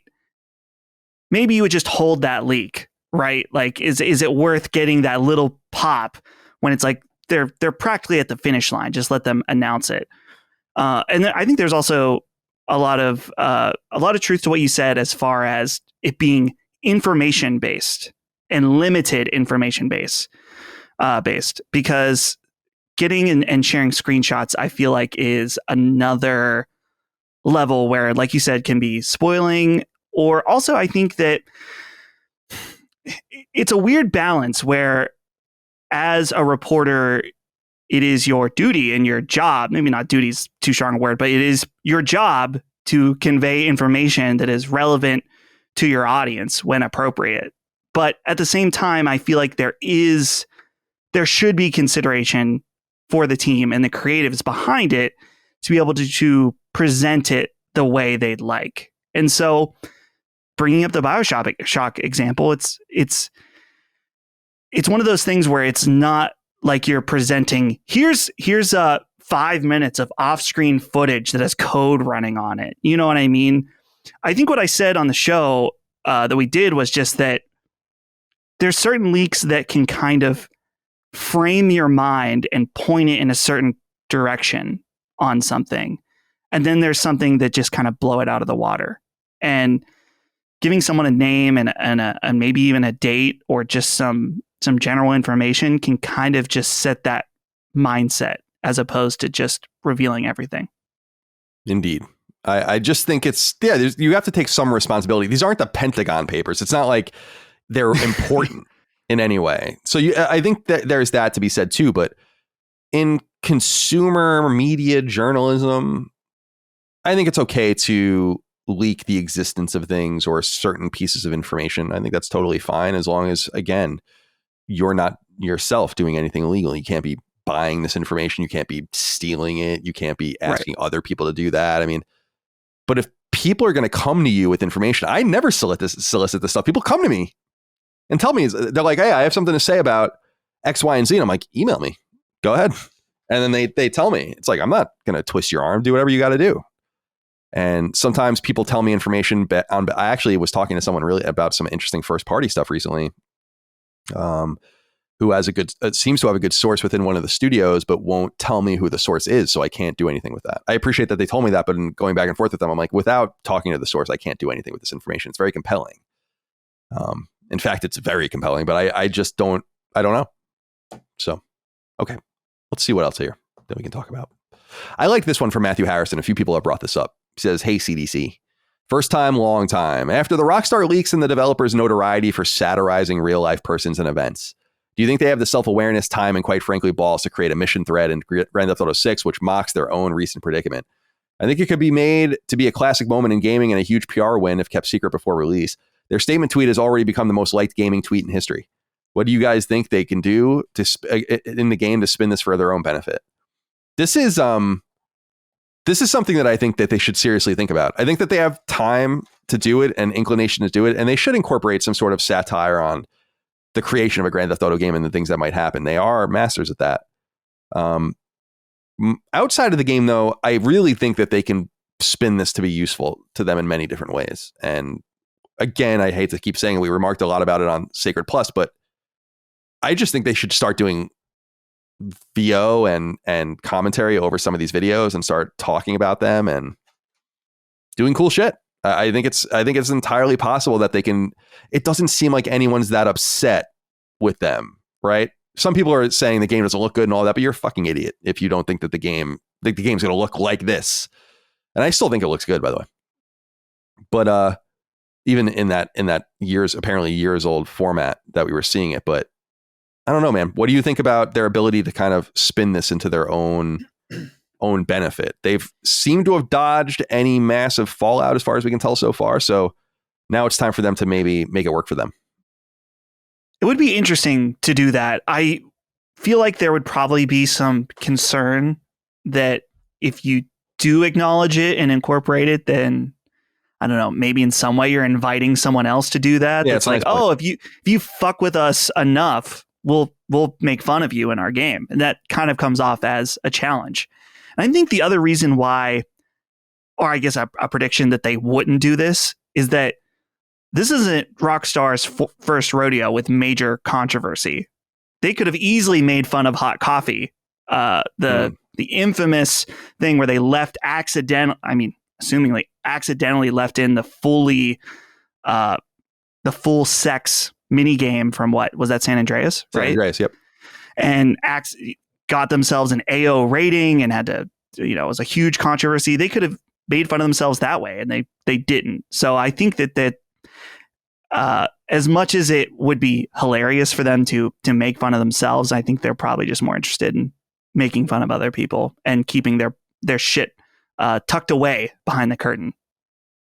Another question we have here is from Patrick Burkhard, who wrote in and said, "Hey guys, working from home has been such a hot topic lately in gaming and its surrounding avenues.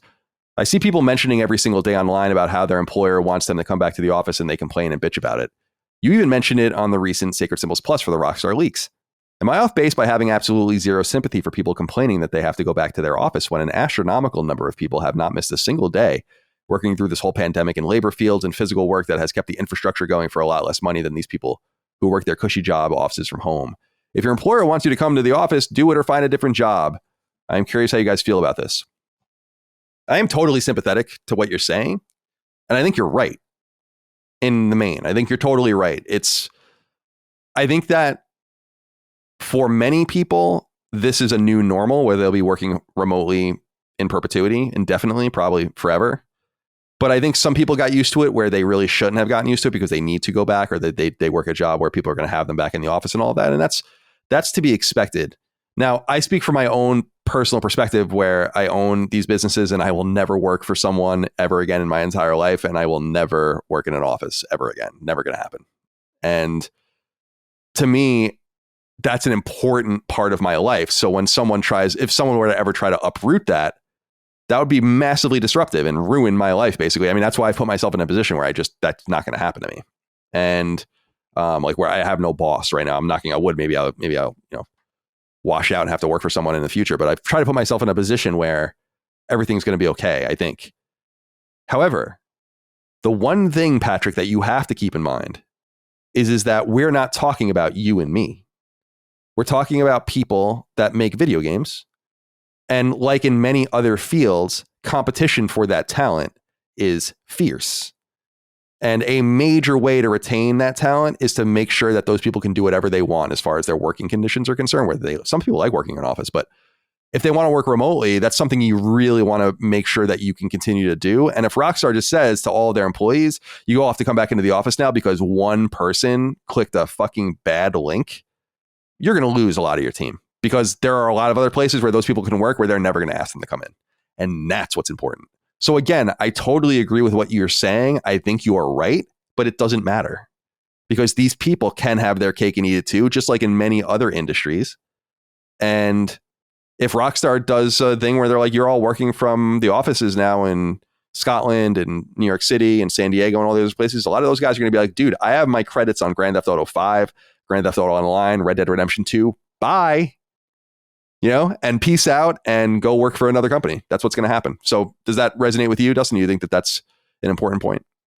Yeah, obviously there's a lot of advantages from working from home and giving people that flexibility.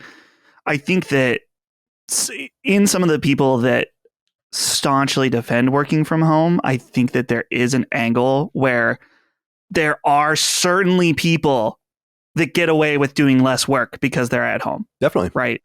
I mean, for us, for example, we all work from home, but it's not like we are chipping away at stuff, but theoretically, I mean, if I just decided to not work anymore, it's not like I could get away with it. Like if Sacred Symbols doesn't post tomorrow, Colin is immediately going to text me and be like, what the fuck? You know what I mean? So in our job, we can be flexible with that. But I feel like, with other jobs, whether it's kind of like slowly working away at stuff or there's not specific deadlines, I'm sure there's people that totally just are like, yeah, I'm going to take the afternoon off and not do anything. I mean, there's programs and I think even hardware mice that are designed to make it look like you're working slightly. So, and I think there's also a whole angle about being working on creative projects. There's clearly definitely a value to being in person and being able to quickly collaborate and stuff like that. So, but yeah, in this situation, I mean, the employees have the upper hand where they are probably some of the most valuable talent in the industry that can go and do whatever they want. So I think that it would be in Rockstar's best interest in order to figure out a happy solution for both of them.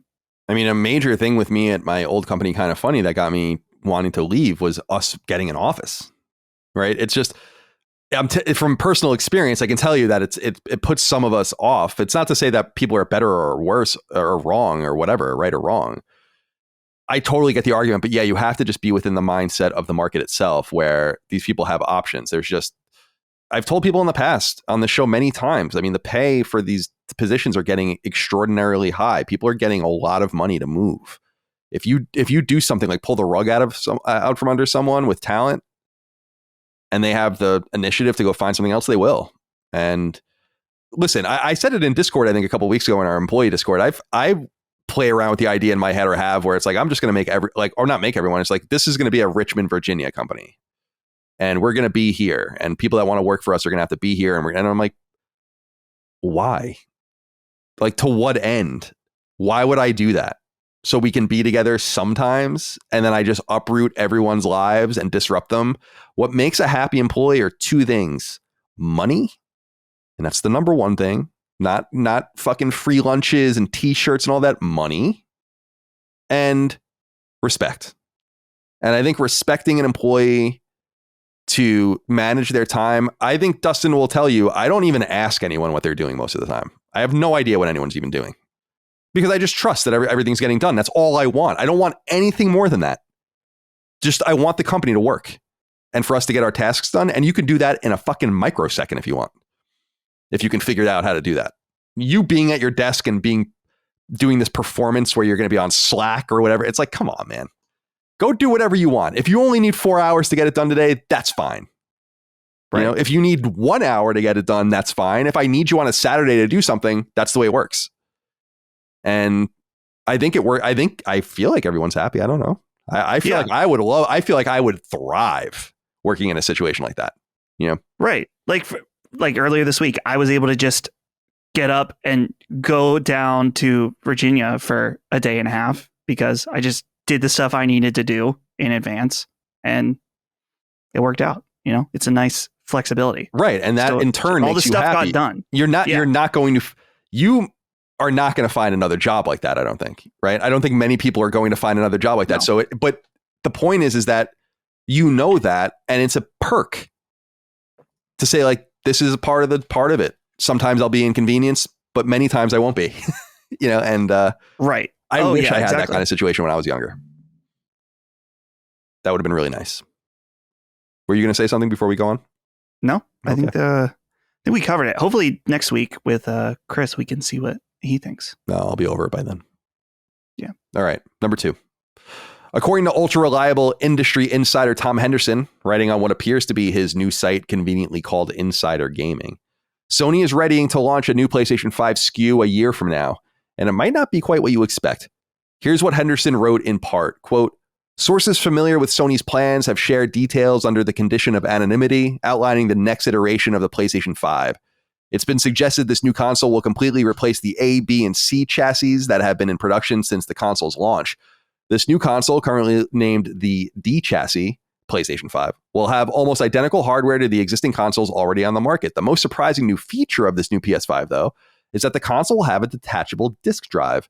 The detachable disk drive will be connected to the PlayStation 5 using an extra USB-C port on the back of the console," end quote.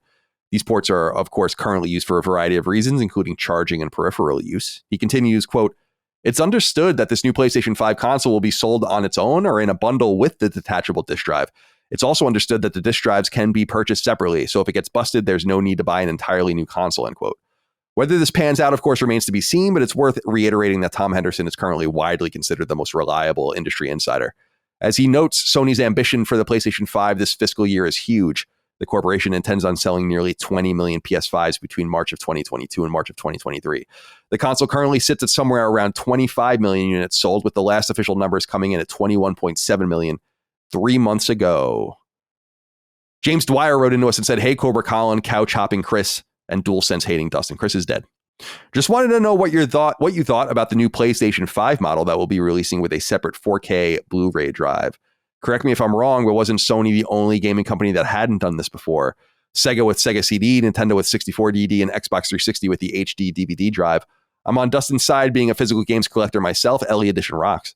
But this makes me nervous that the next gen won't even come with a disc drive at all. Let me know your thoughts. Have a good one, and make sure to take that chicken out to a movie once in a while." Thank you, James, for writing in. You're right. Sony has never done an expansion like this before, a disc expansion. They are the only ones that have not had something like this. And that makes it very interesting and notable. I'm curious, Dustin, before I even say another word, what do you think of this news? I would imagine 100% reliable considering the source. So it's something we have to get used to, I guess. I think that this is really interesting and a good move overall. And I think that it's important to mention, I mean, first of all, the repairability aspect, which it's good for sure, but disk drives aren't necessarily very common in breaking, but I don't know. We don't necessarily know what the long-term use case is on PlayStation 5 and these disk drives, but you don't hear a lot of people with PS4s with bad disk drives. And PS3, the yellow light is a completely different issue, but either way, it's a nice option. I'm sure that part of the motivation behind this is that they'll just be able to have to create one version of the PS5. They can consolidate all their production lines, create one version of it. And then at that point, like the article mentions, they can do bundles, they can do it separately. Maybe somebody gets a regular PS5 and then they eventually decide that they do want the disc feature, then that options are always good from a consumer standpoint. I'm very interested though in how they implement this. Is it a separate clunky box like the Xbox 360 HD DVD drive? Right. Or I think there could be an option where, let's say you buy the console without the disc drive and it looks just like the standard no disc drive PS5. And then inside there's almost like an area where you can slot it in where the current one is. Right. And then you just have to get a different faceplate that houses where the slot is or the slit is for Totally. I totally agree with you. I think that's exactly what it's going to be. I'm sorry, I didn't mean to interrupt you further. No, I was just that I feel like would be a very elegant solution. And I feel like I said, just having the options for people out there. Some people bought the digital version because that's what they could get at the time when it was even harder to get PlayStation 5s. And now they wish they had this option. And so I wonder even if there's some way that they could allow this to work for those people as well. Probably not. But just giving people that option to do that. I'm assuming the disk drive will cost $100, which will put it on par if you. Well, it's going to be USB connected, so wouldn't it conceivably? It doesn't really require. In other words, couldn't they make something that could both sit external and internal? Right? Maybe it's not the most beautiful thing, but it's just a box, right? And it just sits there, but it also happens to fit inside the new console, right? Yeah. That'd be interesting. I don't know how that would look. Yeah, but I'm just spitballing. Yeah. I don't know anything about consumer design like that, but it's interesting because I think that this is a necessary step for them to reduce the cost of manufacturing the machines. I think that's number one. And I think number two is that they are probably learning that no one is using the disk drive. And that's something that they can easily learn from just looking at the telemetry of the consoles. And I'll tell you this much. I have 3 PS5s in this house with disk drives and haven't played a game on disc on any one of them. Oh. Micah putting The Last of Us Part, because she bought her own copy of The Last of Us on PS5, and she played that on the console in the loft, and that was the first time we had ever played a disc game on PS5 in this house in almost 2 years. And I would imagine my PS5 is in the top 2 or 3% of most used PS5s. And so you would imagine that is probably a replicated experience. And I bet you they look at it and they say, we should have done this from the beginning. Why didn't we do this from the very beginning? Make PS5 fundamentally diskless and then release a disk drive, launch the console maybe at a little bit of a cheaper price. But I think this allows them to do a few things. So they take the disk drive out of it, reduces the fundamental cost of it. But remember, they're eating a little bit of the cost on everything because they're buying these things in bulk. So tens of thousands, hundreds of thousands, millions of them at a time. And so they can probably say if we remove this disk drive or refabricate, let's say this disk drive to be a separate thing, we can actually charge a little more for it too. So the disk drive is no longer a net neutral. Now we make a little bit of a rip or something like that. So I think there's a few different angles where this makes a lot of sense, but I think it makes the PS5, they need to get to one PS5. I think that's probably their ideal. So they said, we'll have this thing. I think you're right that you'll be able to probably flip open a case. It'd probably be something you flip open. You can almost see where it would go, where there would be a little outline for something to pop open. But I don't know. It's not for me because I already have these things, but I think it's just a wise move to start reducing the cost and embracing what they know, which is that people are not buying games on disc. I know people don't want to hear this, but it's true. We're getting to the point now where it's 4 out of 5 are digital. It was only 1 and 2 years ago. The die is cast. And I don't mean that to be anti-physical games. I just feel like they look at it and they say, most of our consumers do not need this. Even if they think they do, they don't, because they're not using them. I wonder, I agree with you that despite even with my love of physical games, that is definitely on the way out and not what people use. And it makes sense for them to cater specifically to the digital market more so. There's still, though, the people out there that live, out in the country or whatever, that don't have high-speed internet and downloading a game that is 70 gigabytes would take them a week and a half or 2 weeks. Right. And so totally. I wonder, I'm sure they have some of the data on this, but I wonder what amount of people that represents and how long they should cater specifically to make sure that they're able to play and buy their games, right? How long will they just say, okay, we need to have the disk drive? And I think that there's also a section of people that want the disk drive even if they don't use it. They like the ability of knowing that they can get a disc game if they want it, and they also might want to play their PS4 games that they bought on disc. So maybe this is a way that they can gracefully transition into, like you said, a no disk drive, a digital only PS5, and then maybe PS6. That's the only option. I feel like that's probably the direction. It's just no discs at all at that point. Yeah, I just think it's foolish to continue to focus only on these smaller markets.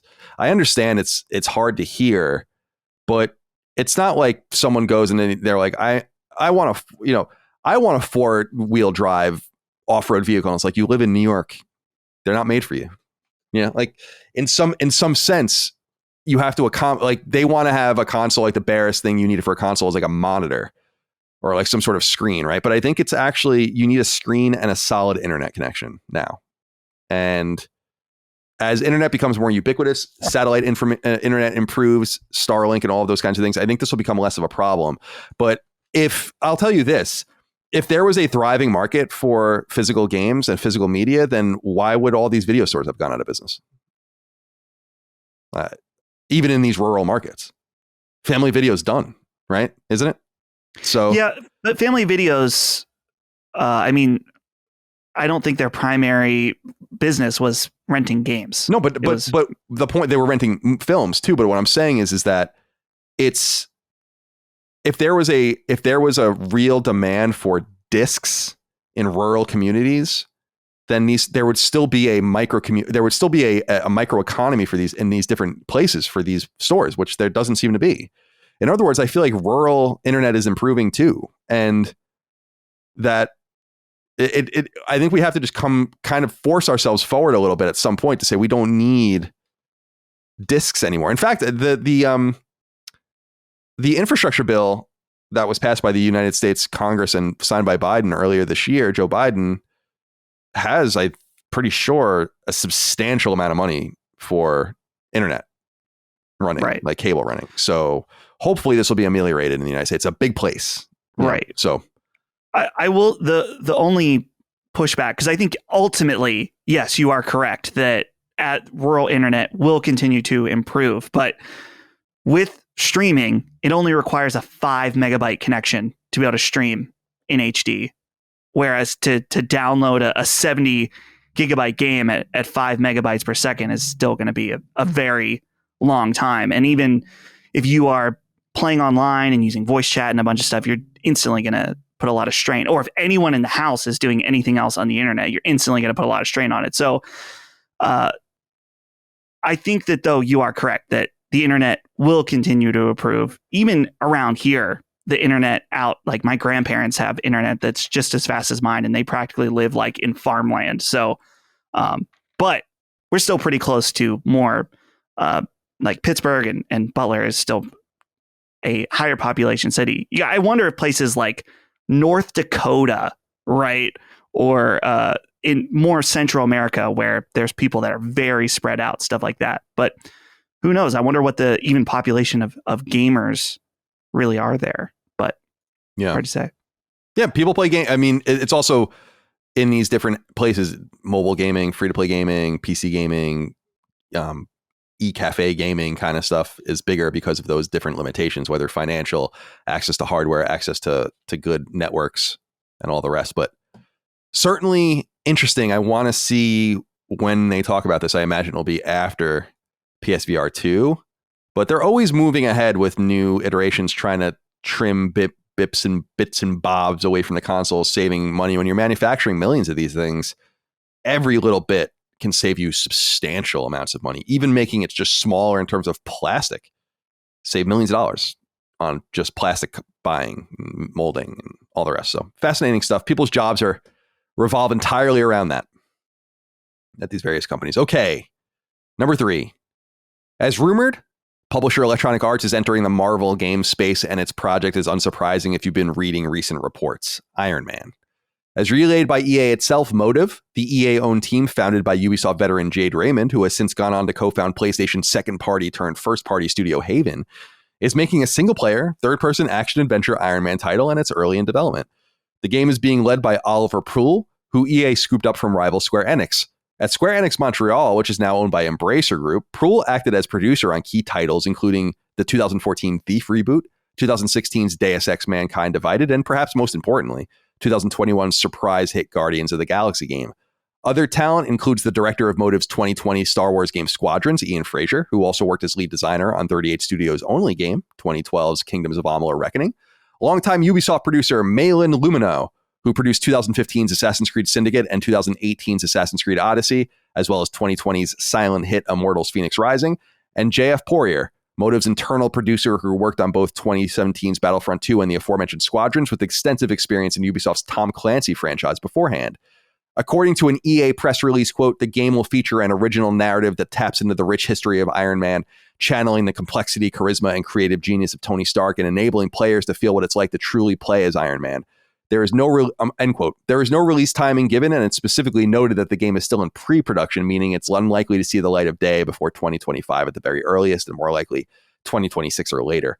In addition to Battlefront 2 and Squadrons, EA Motive is also responsible for an eagerly anticipated yet released game that does have a release date, however.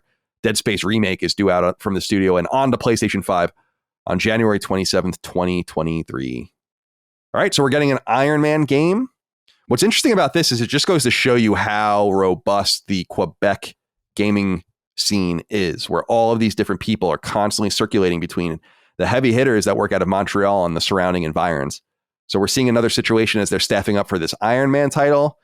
I should have noted this. I forgot to do it, is that this is actually not the first Iron Man game in this new Marvel initiative. Of course, we had the Marvel VR game, the Iron Man VR game, rather, that came out in 2020 out of Camouflage, the guys that made Republic. So not our first visitation of Iron Man, but certainly the biggest AAA, most expensive visitation with him. What do you think?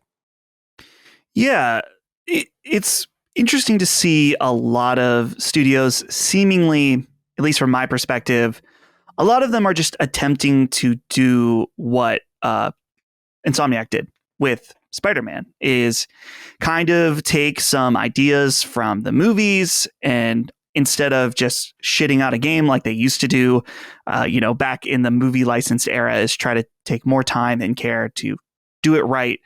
And Iron Man is going to be tricky. It'll be interesting to see how they tackle flying around and stuff like that. I'm not saying it's impossible, but it's definitely something that you have to get right in a game where that's so focused on flying is going to be one of the main mechanics.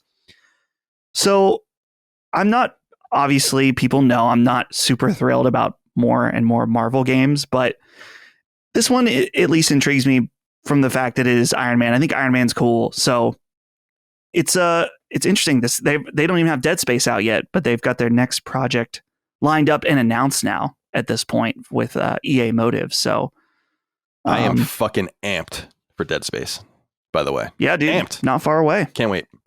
Even more excited for Callisto Protocol, of course, which comes out in December.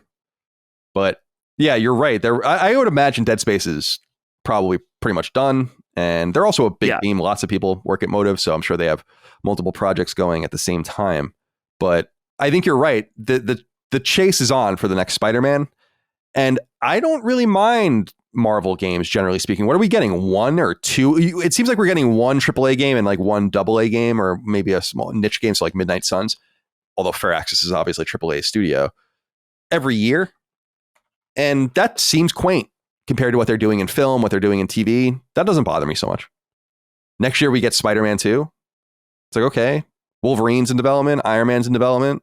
There doesn't seem to be that much. I agree with you that it's becoming a little bit ridiculous, but I feel like it's so far behind what they've already done elsewhere that any comparison is non-existent. When they start announcing 17 of these games a year, like they do with these fucking TV shows on Disney Plus, then I'll start to become more concerned. But these games are expensive. I would imagine this is a $200 million game with high sales expectations. And I like Iron Man. I got to be honest with you. He's one of the characters I like. I like Iron Man. I like Spider-Man. So they seem to be going for the games that work for me. Batman, of course, on DC is the best. But we'll see. Not much more to say about it right now. Pre-production, long way away. Like I said, 2025 at the very earliest. I would say that's pushing it. One last thing I got to point out, the marketing speak here is just on full display. With I didn't even quote any of their shit. Go ahead and read it. Where is the part enabling players to feel what it's like to truly play as Iron Man. It just feels like playing this game, you really feel like Iron Man. Like every single comment about or reviewer when Spider-Man came out, you really feel like Spider-Man. You really feel like Batman in Arkham Asylum. So you don't. You really don't. No. Number 4. Could have read this earlier, but I felt like I wanted to save it for now. As predicted, Japanese publisher Konami is indeed plotting a comeback of its dormant Suikoden franchise, and it's happening in the best way possible by making some of the old games available on new platforms. The package in question is called Suikoden 1 and 2 HD Remaster, Gate Rune, and Dunin Unification Wars, a clumsy title to be sure, and is a reworking of the original 2 Suikoden games, which both found a home on the original PlayStation. A JRPG franchise predicated on huge numbers of recruitable characters. The first game launched in Japan in 1995 and in the West in 1996. And interestingly, it also came to Sega's ill-fated Saturn in 1998. The sequel came to Japanese PS1s in 1998 and to the West in 1999 and is widely regarded as the strongest of the two. While both games were re-released in native form as PS1 classics on PS3, PSP, and Vita, these particular ports come toting a major graphical overhaul, improvements to illustrations and sound effects, and more quality of life features. While Konami didn't reveal a specific release date for the Suikoden collection, it did confirm that it will launch on PlayStation 4 in 2023. I actually left both in there because I thought it was going to be on PS5 too. It isn't. The last core game in the franchise, Suikoden 5, came to PlayStation 2 in 2006, and with the exception of a couple of smaller spin-offs, we've seen nothing since. Konami, which seems to be plotting a bigger comeback, after more than half a decade largely spent in reclusion, could be testing the waters for more Suikoden in the future. Indeed, the publisher has been great about releasing collections of old games in recent years, including in the Castlevania and Contra franchises and elsewhere. TMNT just came out a couple weeks ago. So let's revisit this. I'm glad they showed some of the screenshots early on because I don't find them that offensive. This isn't like really at all the pixel remasters with Square Enix. So part of me looks at these games, the old ones, the PS1s, ones like you're playing, and I'm like, I would like to see them just like this. But I don't hate the new graphics. The field graphics are a little ugly. What do you think? Especially because this is in your mind right now. So you know what the game looks like intuitively. Right. What do you think about this collection? And what do you think about them kind of making some tweaks to it? Would you have rather them stayed true to the original, maybe just made it widescreen and did a few other things? So I feel like the changes that they've made, none of them are offensive to me at all. The things that would offend me are changing character sprites or trying to make the character portraits look different in some way. And really, I am shocked by them not fucking this up. Like, it feels like they actually are taking the time and care to do this properly, at least in my opinion. Like the character portraits look like really nice, high quality HD versions of the ones that are already in the game. They didn't try to like change the style of it. And it's funny, I was thinking about this before actually this trailer even came out, that Suikoden was kind of ahead of the curve in one small way about the HD 2D remasters that come out that put sprites in a more 3D environment. And the battle sequences on Suikoden are exactly that. Obviously much lower res because they were done on a PlayStation 1. They're like from behind, right? But like angled, the fights. Yeah. Right. It's like angled down, right, with your characters in the back, and then the kind of like Phantasy Star. Yeah, that's pretty cool. Yeah. So I absolutely love the way they're doing this, and I'm a little curious about some of the quality of life stuff that they're doing. In fact, I saw that they're going to add a way to speed up battles, which is really shocking to me because the battles in Suikoden are already really fast. They were so ahead of the curve when it comes to a lot of JRPG stuff that is available now. You can auto battle in the original version of the game. The battles are in and out really fast. And overall, I am shocked, despite some of the stuff that I mentioned earlier, how streamlined some of the stuff is in this game. Some of the clear improvements they need to make is that each of your individual characters have their own inventories and their own like armor and stuff like that. And so if you pick up a piece of armor, it'll go to the first character that has an open slot, and you can't just equip it by grabbing it from that other character's inventory. You have to go into the menus, click that piece of armor, move it to the other character, and then go in and then equip it. Stuff like that makes it really annoying. So there's definitely a lot of room for quality of life improvements that they can make. But just from a visual perspective, it's really, really nice to see Konami do this correctly. And I'm sure that they took a lot of notes from how Square Enix did the pixel remasters and some of the other stuff that they've done with their games and seen some of the negative feedback. So yeah, this is super exciting. And a lot of people have asked me if I'm going to stop my playthrough of Suikoden 1 and 2 on original PlayStation. I'm not. I'm going to keep going. Particularly because I'm almost done with Suikoden 1. Yeah, might as well. And I feel like going back to these games a second time next year would be super fun. You probably can beat Suikoden 1 if you know what you're doing in 12 to 15 hours. It's probably going to take me somewhere between 20 and 25, but second playthrough of that won't be super long. And going through, and this is something I actually would want to go and get the platinum, that going and getting all the stars. Oh my God, it's going to be maddening. It's going to be maddening. People are going to lose their minds. It's going to be fun, but yeah. Surprisingly, honestly, getting all these stars is actually not quite as hard as I expected it to be. It's the archaic nature of the game where certain stars or characters, they call them stars. If you want to recruit them, you need to have certain characters in your party. You can only change your party in a certain high level room in your castle. So you have to go take out those party members, put them in, go get that character, go back, switch out your party members again.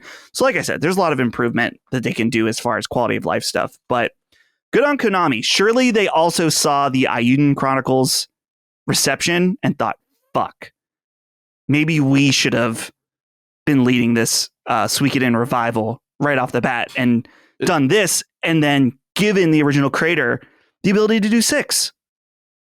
That would have been an idea. They've lost that opportunity. I don't know how many times these guys are going to realize that this is the way it is. Akifumi Kaneda, I shared a quote from him. He's of course doing the Armed Fantasia game or whatever it's called, but he's the creator of Wild Arms, one of my favorite games ever.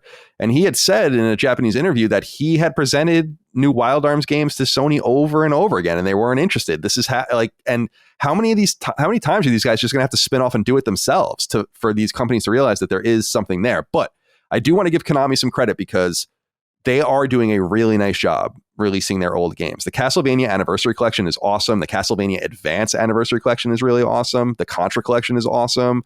The Arcade Classics Collection with all their shooters is awesome. They are definitely doing that stuff right. Konami has so much potential. It's insane how much potential Konami has. Before we move on, though, I wanted to ask you, just as a brief aside, because we were talking over text about this, you bought Lunar Silver Star Story Complete. I did. Famous Game Arts game that was originally a Sega CD game. That came to PS1 through Working Designs. And we were talking about Working Designs because I was obsessed with those guys when I was in high school. They were so far ahead of their time with what they were trying to do. And Working Designs, for people that don't know, was like a publisher that was trying to port Japanese games to niche markets in the United States. And their biggest works were Lunar and Lunar 2 Eternal Blue, bringing those to PS1. And those special editions came out in the late 90s. And they're awesome. And it was so cool to see that you owned one of those because I remember buying them when they came out, still have them to this day. And I told you to look up the map that came with the Lunar Silver Star Story game smelled awful. And I guarantee there's got to be stories out there about it. Like it's so memorable. It's like, what the fuck happened to this thing? And it was just so bad. But the co-creator of Working Designs went on to create that studio or that publisher Gaijin Works, which did try to do similar things, but it's frustrating because I think it's unclear who even owns the Western publishing rights to some of these games. And, like Lunar was made by Game Arts. Game Arts made the series Grandia. People might know those games and the Sliffeed games as well. But it's interesting to go back and look at these games. And I'm like, where are they? Lunar and Lunar 2, man. Good shit. I'm excited for you to play those games. Those are good games. Yeah, it'll be a while before I get to it. But what's really interesting, which I was just thinking, Colin, we have our secret shirt guy. You should get a Working Design shirt, like that logo. That would be cool. I should do that. Yeah, that would be an excellent. Yeah, I have a shirt guy that makes us custom shirts. A lot of the shirts I wear, not this one obviously, but a lot of the shirts I wear are custom, one of a kinds. I just find high res logos that I want and then just get them made on these really nice shirts. Yeah, I need to email him because I have a bunch of ideas, and he told me he's ready to go on some new ones. But as far as Lunar, what's really interesting, total aside, but they released 3 of these really interesting, they're almost like box sets. And that's what mine, it's a PS1 game that comes in this box, and inside there is a hardback book / manual for the game. And then the first Lunar comes with a map. Lunar 2 and Arc the Lad come with like a box of these. There's like a standee. One of them has like a medallion or some kind of necklace piece. Really interesting stuff. And like you said, in a time, not only were they publishing games like this way ahead of their time, but doing really interesting special editions. I guess they weren't really special because that was the only way you could buy Lunar was in this box. It was way ahead of its time, dude. It's amazing to think about it. I don't know why. Like, it's too bad. They were the predicate for a lot of the things that happen today. And they were doing the really hard work. This was during the internet era, but it's different. They were going to Japan. They were finding people there. They were translating the stuff themselves and localizing it themselves. Fucking super cool. Hard work. All right. Number 5. Electronic Arts' once storied Battlefield franchise has been going through a rough patch, particularly over the last 2 iterations in the form of 2018's Battlefield 5 and 2021's Battlefield 1942, both of which suffered from subpar critical and commercial support. And finally, EA is candidly ready to talk about it, or at least so it seems. We've got 2 primary sources to work off of here. One in the form of FPS maestro Vince Zampella, who was recently tasked with overseeing Battlefield following a very successful stint at the team he co-founded, Respawn. Zampella spoke to business publication Barron's, as relayed by website Video Games Chronicle. Here's what he had to say about developer DICE, which is obviously central to the Battlefield franchise they created. Quote, I think they just strayed a little too far from what made Battlefield central. I'm going to start again. I think they strayed a little too far from what made what Battlefield is. They tried to do a couple of things that were maybe ambitious, grow the player count, etc. I don't think they spent enough time iterating on what makes that fun. It's just not inherently a bad idea. The way they were set up and the way they executed just didn't allow them to find the best thing possible, end quote. The other notable source is none other than EA CEO Andrew Wilson. Journalist Stephen Totillo relayed word from Wilson, particularly in regard to its long-running competition with Call of Duty, which it has won a few times critically over the years, but certainly never commercially. In a conference with Goldman Sachs, as relayed by Totillo, Wilson agreed with Zampella about the last 2 games, perhaps not surprisingly, considering they both probably went through the same PR training. Quote, I don't think we delivered in the last 2 iterations in the way we should have. There's a lot of work I can't read this for some reason. There's a lot of work we've got to do there, end quote. But what he said later is certainly more consequential. Quote, we think we have an extraordinarily creative team involved in Battlefield now. We have unbelievable ambitions to own the first-person shooter space. And in a world where there are questions as to the future of Call of Duty and what platforms that might be on and might not be on, being platform agnostic and completely cross-platform with Battlefield, I think, is a tremendous opportunity, end quote. Battlefield began in 2002 by way of Digital Illusion CE, which would later be reduced to the DICE name we know and love. The franchise first migrated to PlayStation in the form of Battlefield 2, which came to PlayStation 2 in 2005. This is interesting because maybe there is an opportunity to salvage Battlefield. It's obviously still a big seller. People want to like it. I think it appeals to people that both like, destruction-based first-person shooters and all the rest, team-based chaos and all of this. But I also think it appeals to a certain subsect of shooter fans that just don't want to support or play Call of Duty. And I think that that's something to take advantage of. But I was going to introduce something totally different here. But before I do that, I just want to get your thoughts on this before I even introduce the next layer. Yeah, it seems strange how far off the path they got with these 2 games, because they're offering a totally different product from Call of Duty. So in one sense, obviously we want games to evolve and become better through different versions, but there's not really many other people in the game right now making squad-based strategic giant open map multiplayer FPS games. They're kind of the kings of that. So it seems weird in a lot of ways to just fuck with the formula. Instead, just add, new maps, new game modes, new guns, stuff like that. So to see them talk so candidly, especially from EA, is pretty interesting overall. But I wonder what they're gonna do in order to save this IP. At this point, they've burned people with 2 games now back to back. And so you have to imagine they're going back to the drawing board and saying, how do we get back to basics on this? What is Battlefield and what made Battlefield great and why isn't it great now? So Vince Zampella, obviously really smart dude, done a lot of good stuff, but stretched very thin at the same time, doing a lot of different stuff at EA. So it'll be interesting to see what the next step for the franchise is. And I think also they owe an obligation to the buyers of the most recent game. What was it? 2042? Yeah, right? 2042. Yep, 2042. You know, there's still a lot of people that bought and paid for that game, and you don't necessarily those people that are still hanging around and playing that are your most dedicated, and you definitely don't want to burn them at this point. Totally. More than they already have. Now, let me ask you this question. This was presented to me. I wish I remembered who you were because we were talking about it in DM, not even in the thread, or it would be here. But it was presented to me for the first time. Like, what about this idea? I never thought about this. I don't think there's anything there. Maybe there is. You can tell me. But this idea that Microsoft would hold Call of Duty hostage to extract something from PlayStation, which I guess we never really thought of before. Like, we keep assuming that it's Microsoft's job to kind of facilitate a new normal where, you know, they're going to be a platform for other games and all of this, and their games will go elsewhere. But we've never thought about PlayStation losing its own games to Xbox in some way in order to get Call of Duty. And I just liked this idea, this thought exercise of like, well, it's kind of interesting, right? Would Microsoft go like, you can keep Call of Duty after 2027, but we want this, and this. Maybe some of their free-to-play games or whatever, games that make sense. Do you ever think of that?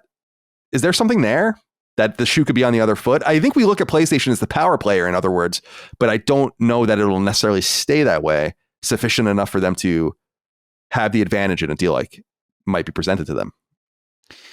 I think that is definitely an interesting thought exercise, but clearly Sony's most valuable asset is its games. It's exclusive games. And so it's one of those things, is it worth giving up even just part of what the number one reason that draws people to your platform in order to get a third party game? Maybe it does. Maybe when you crunch the numbers from a financial perspective, it is worth doing that. But they would also have to think about the long-term ramifications of what that means when you make your platform less desirable from an exclusive standpoint. And obviously, we've talked about on the show how we don't necessarily love exclusives. We understand that they are a reality of the industry. And I'm sure that's something that Sony will not give up, and they would do only if they felt like it was absolutely necessary. Indeed. Very fascinated to see what the situation looks like years from now. Number 6. In a candid bit of chatter, the Embracer Group's various entities, 2 in particular, have spoken out about 2 recent releases. Why can't I read? With one exceeding expectations and the other not reaching them. Both of these stories are relayed by website Video Games Chronicle, which listened in on and transcribed the publishing group's annual general meeting, a mandatory event held on behalf of shareholders. So first, the good news. As you may recall, one of Embracer's more recent moves, and certainly one of its biggest overall, was in the purchase of Gearbox Software. The deal, which happened about a year ago, brought everything Gearbox under the Embracer umbrella, but we hadn't seen a game launched from Gearbox since the deal was done. That is, until earlier this year when Tiny Tina's Wonderlands, a spinoff of their mega popular Borderlands franchise published with 2K, came to PS4, PS5, and elsewhere. According to the studio's founder and CEO, Randy Pitchford, quote, Gearbox Software achieved a major victory this past year with the launch of a new franchise, Tiny Tina's Wonderlands. Wonderland shattered all of our target expectations, both critically and commercially, and I'm thrilled to report that in addition to great financial rewards from this victory that will be coming our way in the coming quarters, we have established a firm beachhead. We now clearly have a new franchise on our hands with future experiences already under development at Gearbox, end quote. As noted by VGC, Pitchford doesn't clarify further on if he's talking about DLC, a new game entirely, or both. Gearbox's upcoming games include the revitalization of Telltale's old Tales from the Borderlands franchise, which was last seen in 2015, as well as continued Borderlands 3 support. The game first launched on PS4 in 2019 and has since come natively to PS5 too. But as promised, There's bad news too. This time from Embracer published brand Deep Silver, which holds the keys to the once popular Saints Row franchise. On this more controversial topic, Embracer CEO Lars Wingford said the following, quote, "Personally, I had hoped for a greater reception of the game. It's been very polarizing. There are a lot of things that could be said in detail around it, but on one hand, I'm happy to see lots of gamers and fans happy, and at the same time, I'm a bit sad to see fans not happy, so it's difficult. I think we need to wait for the quarterly report in November to have more details around this. We're still fairly early in our release window and still collecting data, and there is also bug fixing and more content coming. On the financial side, I know, or I'm confident, that we will make money on the investment. Will it be as great as a return or investment as we have seen in many other games? Not very likely. But we will match money, and we will make money, and that's a very good starting point at least," end quote. Saints Row, which began back in 2006 and which never came to PlayStation consoles, first launched on PlayStation 3 in the form of 2008's Saints Row 2. That was followed by a third game in 2011, also on PS3, as well as a fourth game in 2013, and a spin-off, Gat Out of Hell, in 2015, this time on PS4. All right, so we have some good news and bad news out of Embracer.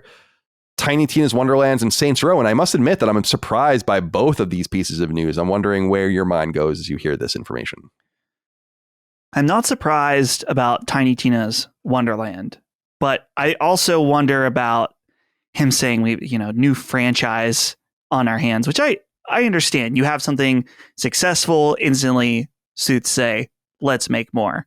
At the same time, it's like a spin-off of already a long running series that, I don't know. I feel like it would make more sense to just make more Borderlands games instead, like making a true next-gen Borderlands game. But maybe they'll do that and they'll do Tiny Tina. Who knows?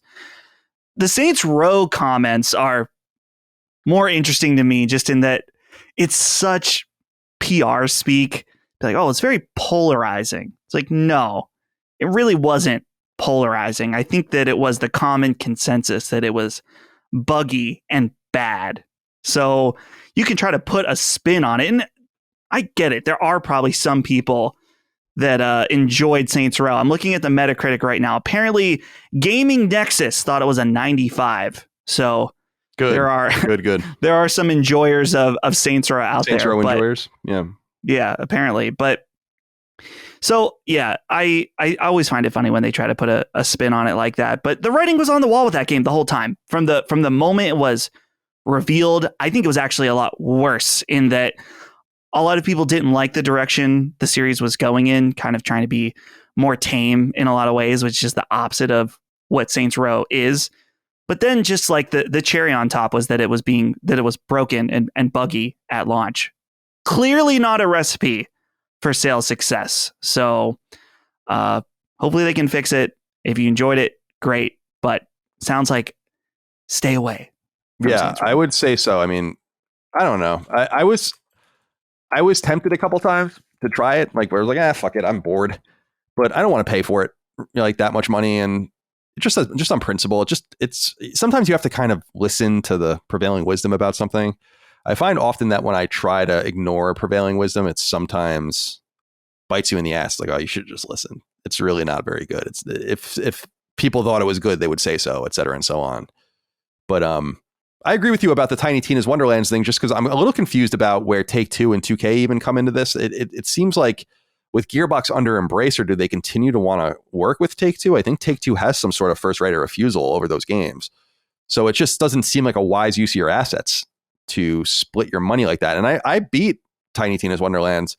I was a little surprised. I mean, I thought it was good, but I was a little surprised that it was so, they're saying it's so big. I didn't get that vibe from it at all. I didn't get the vibe that anyone cared about this game. So I guess that's kind of cool. And then, yeah, Saints Row, not too surprising. It's what happens when you just don't listen to your audience. Saints Row is the thing. If you want to make something else, make something else. It's a shame. I hope they see it for what it is and let Volition, or like maybe not let Volition do anything. Maybe guide them a little bit better next time to better outcomes. But I think it's time to put Saints Row to bed for now. It's funny because they did try to make something else. I can't remember what it's called, but it also wasn't very good. Is it Gat Out of Hell? No, after that. Let me see. It was like in the Saints Row universe. Volition Wiki. What is it called? It's bothering me. I'm dying right now. It's bothering me that you brought it up and you don't know it. I'm sorry. Agents of Mayhem. Agents of Mayhem. Yeah, exactly. So they tried to do something else. It didn't work. So they used the Saints Row name and made something kind of like it.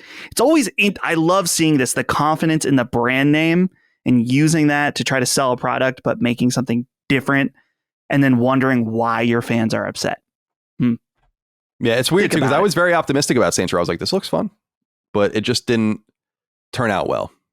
It's fine. I have nothing riding on it, so what does it matter? Number 7. As it does each month, the MPD Group has released sales data for the United States, this time for the month of August 2022. Not surprisingly, PlayStation 5 was the best-selling console in the US for the month in both total units sold and cumulative revenue earned. Year-over-year hardware and software sales are down about 10%, however, as PS5 in particular remains difficult to find, and as the year has been fairly soft for rapid-fire big releases. Perhaps not surprisingly, Madden NFL 23 was the month's best-selling game. Interestingly, publisher Deep Silver and developer Volition's Saints Row reboot came in second place.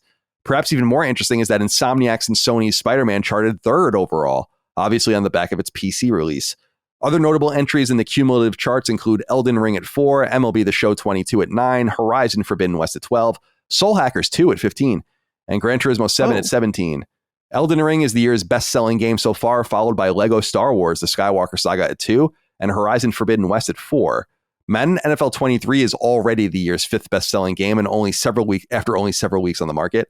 On the cumulative charts, Gran Turismo 7 slots in at 8, Miles Morales at 15. If you only count PlayStation platforms in the US, these were the top 10 best-selling games of August 2022.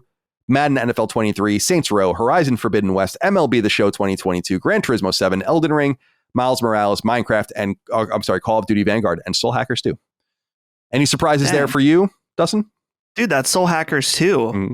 Definitely. I don't know very much about this game. I'd like to play. There's a trial available for the premium subscription. But it's definitely more of a low-key Atlas title on there. So clearly there's some weeb thirst out there, and they're interested. And they're being satiated. No doubt. They're about to be completely overloaded with all these Square Enix games. We're going to talk about that. So we're going to talk about that in a little while. The only other surprise, not a surprise, but just kind of a clarification, is Forbidden West's performance. Again, I think it's a fantastic game, but it is being sold with almost every PS5 that's finding its way to market now. So that's really buttressing the sales. And I don't know what it means actually for the series. I don't know. I'm sure they can differentiate between it on their end, but I wonder if the series has an upward or downward trajectory, because it seems like they want to make Horizon a bigger thing. Like, we've definitely not seen the last of Horizon beyond Fire Sprite's PSVR game and all of this. Horizon, I'm not spoiling anything to tell you that Horizon 2 doesn't end the story. I don't think that's a spoiler. No. So, all right. Number 8. This is the final one. This would have been an easy one to just use at the top of the show, but I respect the game too much for that.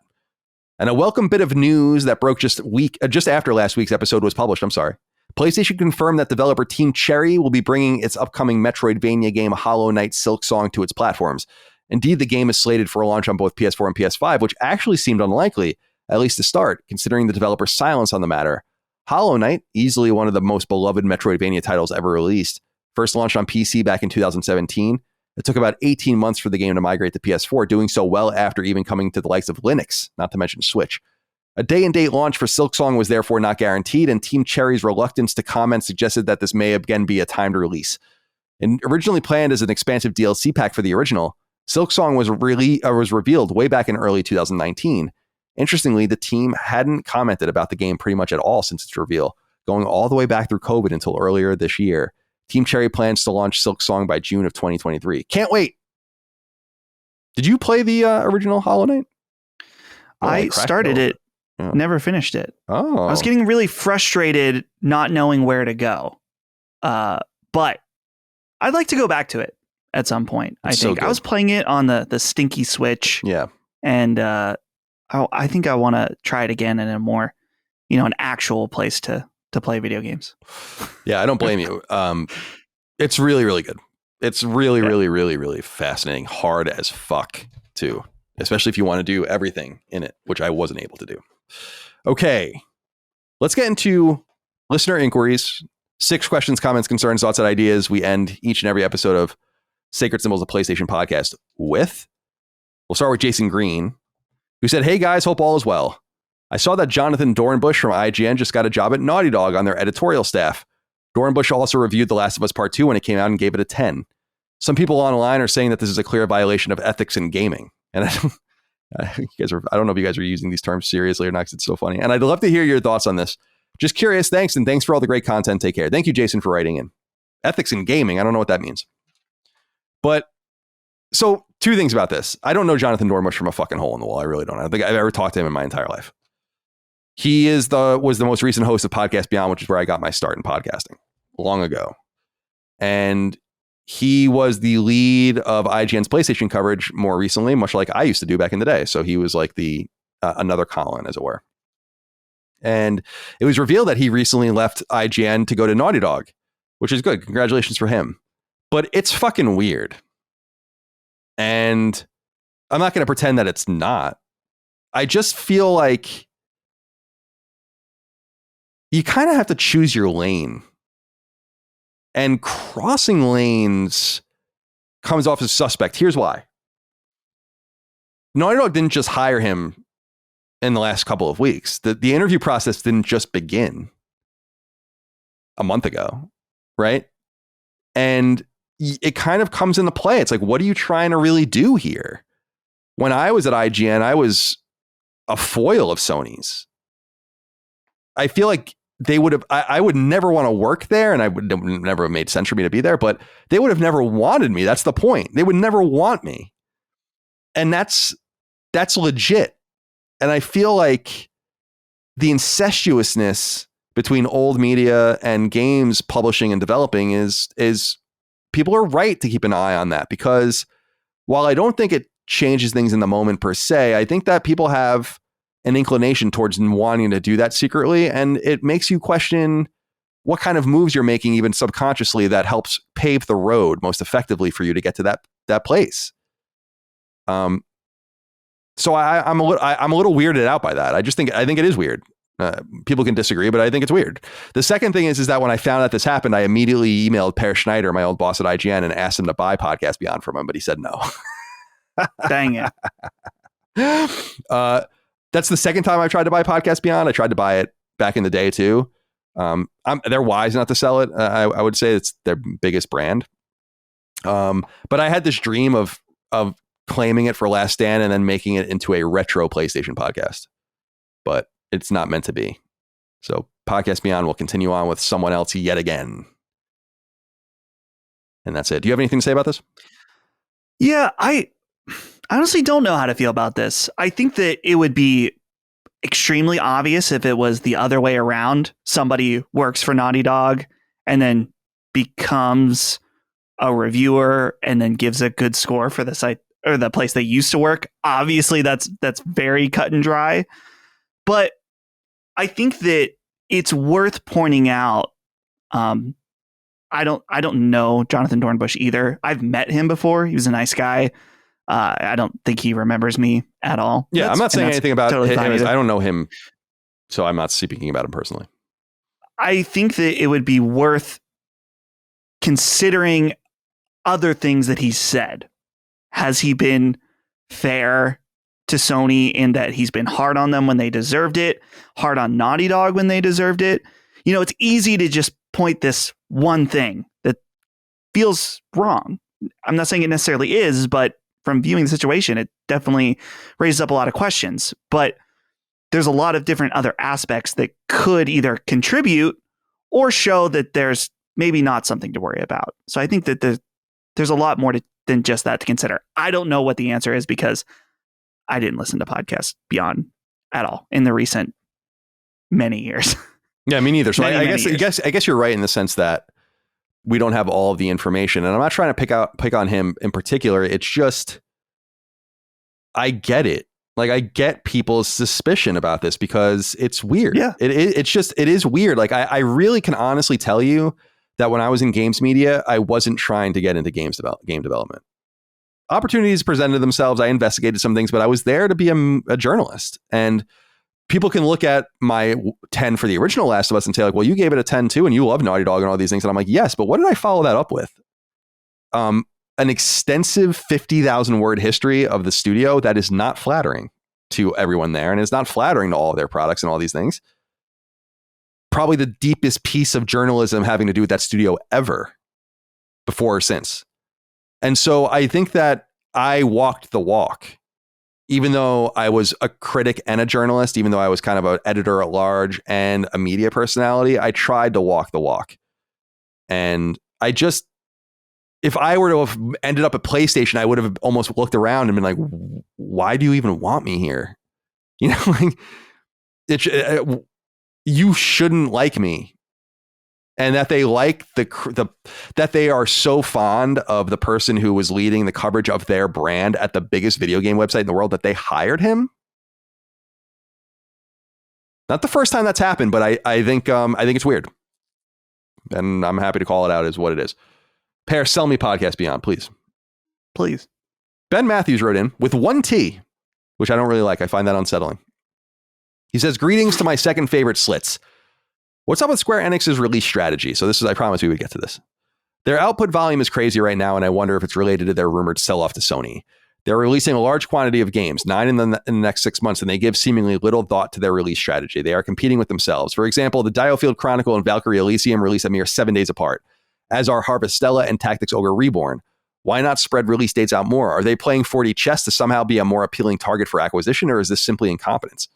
I must say, I don't think it's either. I have a different theory on this because it's definitely conspicuous. They're releasing all of these games. They're releasing 2 Final Fantasy games next year.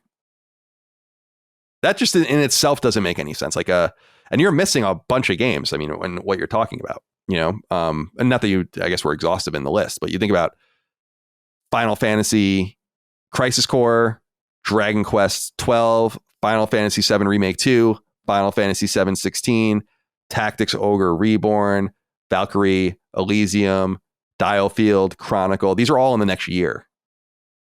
Definitely, not necessarily Dragon Quest. So there's something, actually almost certainly not Dragon Quest, but there's something strange about that. But my theory is this, Dustin. This is the reality of the industry now. It's content. It's content, baby. They are trying to get these games out, and they're going to probably get some of them on subscription services. I imagine 1 or 2 of these will be on PlayStation Plus. I imagine 1 or 2 of these will end up on Game Pass. And they, I think, are trying to just flood the field, realizing that they need revenue. And I think that they realize that these games are sufficiently cheap, I think most of them, where they probably are going to make a healthy sum of money on all of them. I mean, I imagine remaking Tactics Ogre several $1 million, probably something like that. I mean, I can't imagine it was like a crazy investment on their part, plus marketing and all of that. But so I think that they're treating it as big C content, Dustin. And that's how I feel about it. It's playing to the market. And I imagine they already have deals set up for some of these games to end up in X, Y, and Z, but that's kind of how I see it. I don't think it makes them attractive to purchasers when they're releasing everything before they're purchased. I don't think that's attractive at all, actually. So that's my theory, is that they're playing the game to create revenue and repeatable revenue, and that's what they realize they need. What do you think? Well, I think that you could also view this as a course correction from their more American or West, for example, Avengers and all of their American teams, right? Continually making games that weren't really what Square Enix as a company used to be about, but they were just trying to diversify in that way. And I think that a lot of that came from the PS3 360 generation, where a lot of Japanese companies were trying to emulate a more American style of game, whether that's, in its gameplay or in the way it looks or something like that. And I think that now we're kind of seeing that pullback to like, hey, people like Japanese games because they're Japanese, and what that means, right? We don't want this half Americanized Japanese game. We like Japanese games, and for years, because of what they are. So I think that also Square Enix is looking at the field of what, either it's JRPGs or Japanese games. And you brought up Xseed earlier, and kind of these smaller publishers of JRPGs, of much lower budget games, and seeing how little they're spending and probably making a ton of money on releasing more smaller titles with lower comparably, budgets. I should say, if you spend $1 million and make $500,000, that's a significant profit. You know, I mean, I'm not saying that's what, but just to point that out. Right. Yeah. So they might be looking at that and be like, well, we have the means that we can spend a little more than that, or even a lot more, but still a lot cheaper than our marquee AAA games, and be able to promote them a lot better than these other companies do. And I feel like that's kind of where you get the birth of these games like DioField Chronicles, like Valkyrie Elysium, that they can be more budget friendly as far as their development costs, but still be of high quality and appeal to just the growing number of people who are interested in Japanese games, whether it's because of stuff like Persona, Final Fantasy, or whatever, but also just the complete takeover of anime in Western culture. It's so weird how I'm not an anime person, but watching anime when I was watching it as a kid, I am like so OG. It's so funny, like unintentionally, just by virtue of being there with Dagon and watching that stuff. I was like, wow, man, I was like really nerding it up and not even really appreciating it for what it was. It was so quaint back then. But I think that there's more to this strategy than meets the eye. I think that a game like Final Fantasy 16, which costs, I don't know, $150 million or something to make, they're going to make a lot of money on that. Like a substantial amount of profit. In fact, some of the development costs, I'm sure, is even defrayed by Sony itself. So they're going to make a healthy amount of money there. But when you have a game, again, that's $1 million, $2 million, $3 million, and you just release them subsequent to each other and you make little $500,000, $1 million, $2 million rips on each of them, it's just a healthy little bit of revenue to bring in. And maybe they're just trying to see what happens. And I would also imagine they're probably trying to get a bunch out before the fiscal year is over as well. So, which would be in March. So just a few considerations as we try to figure out Square Enix's schedule or strategy, not even talking to all the things that are coming to Switch, which is a whole nother layer of madness. Plus the games that we haven't even heard, like where's Dragon Quest 3? That was supposed to come to PlayStation and we don't know where that is. And others and Octopath Traveler 2 coming to PlayStation. Very interesting stuff out there. And people pointed out the one thing that you can't deny is nothing coming to Xbox after this year, which is conspicuous. Right. And I didn't believe it until I went and looked and I'm like, you're right. That's very weird. Something might be up. Yeah. And it's worth, I think, pointing out too, that I wonder if this is kind of also a response to the concept that we've talked about on the show presented by Shawn Layden about games being too expensive and too long, right? Mm-hmm. And so maybe this is a way you can have your cake and eat it too. You can have these insanely big budget AAA games like Final Fantasy and then have some less riskier titles as well, just to put out there. And who knows, maybe one of these games like DioField Chronicles or Chronicle or Harvestella or Star Ocean, whatever. Maybe Star one Ocean, of these that's games, another one. Jesus. Yeah. Yeah. Maybe one of these is really going to pop for them and be way worth doing. You know what I mean? So it's an interesting strategy. I'm excited. I feel like we're eating so well in the JRPG, in Weebland, like Valkyrie. I think that Harvestella game does admittedly look pretty interesting. Star Ocean, I'm not sure about that one yet, but there's going to be a demo also. Dude, yeah, they're doing demos for all these games too, which is another really interesting old school kind of way to do things. Dude, it's neat. Here are all the games that they've announced that are coming to PlayStation. Okay.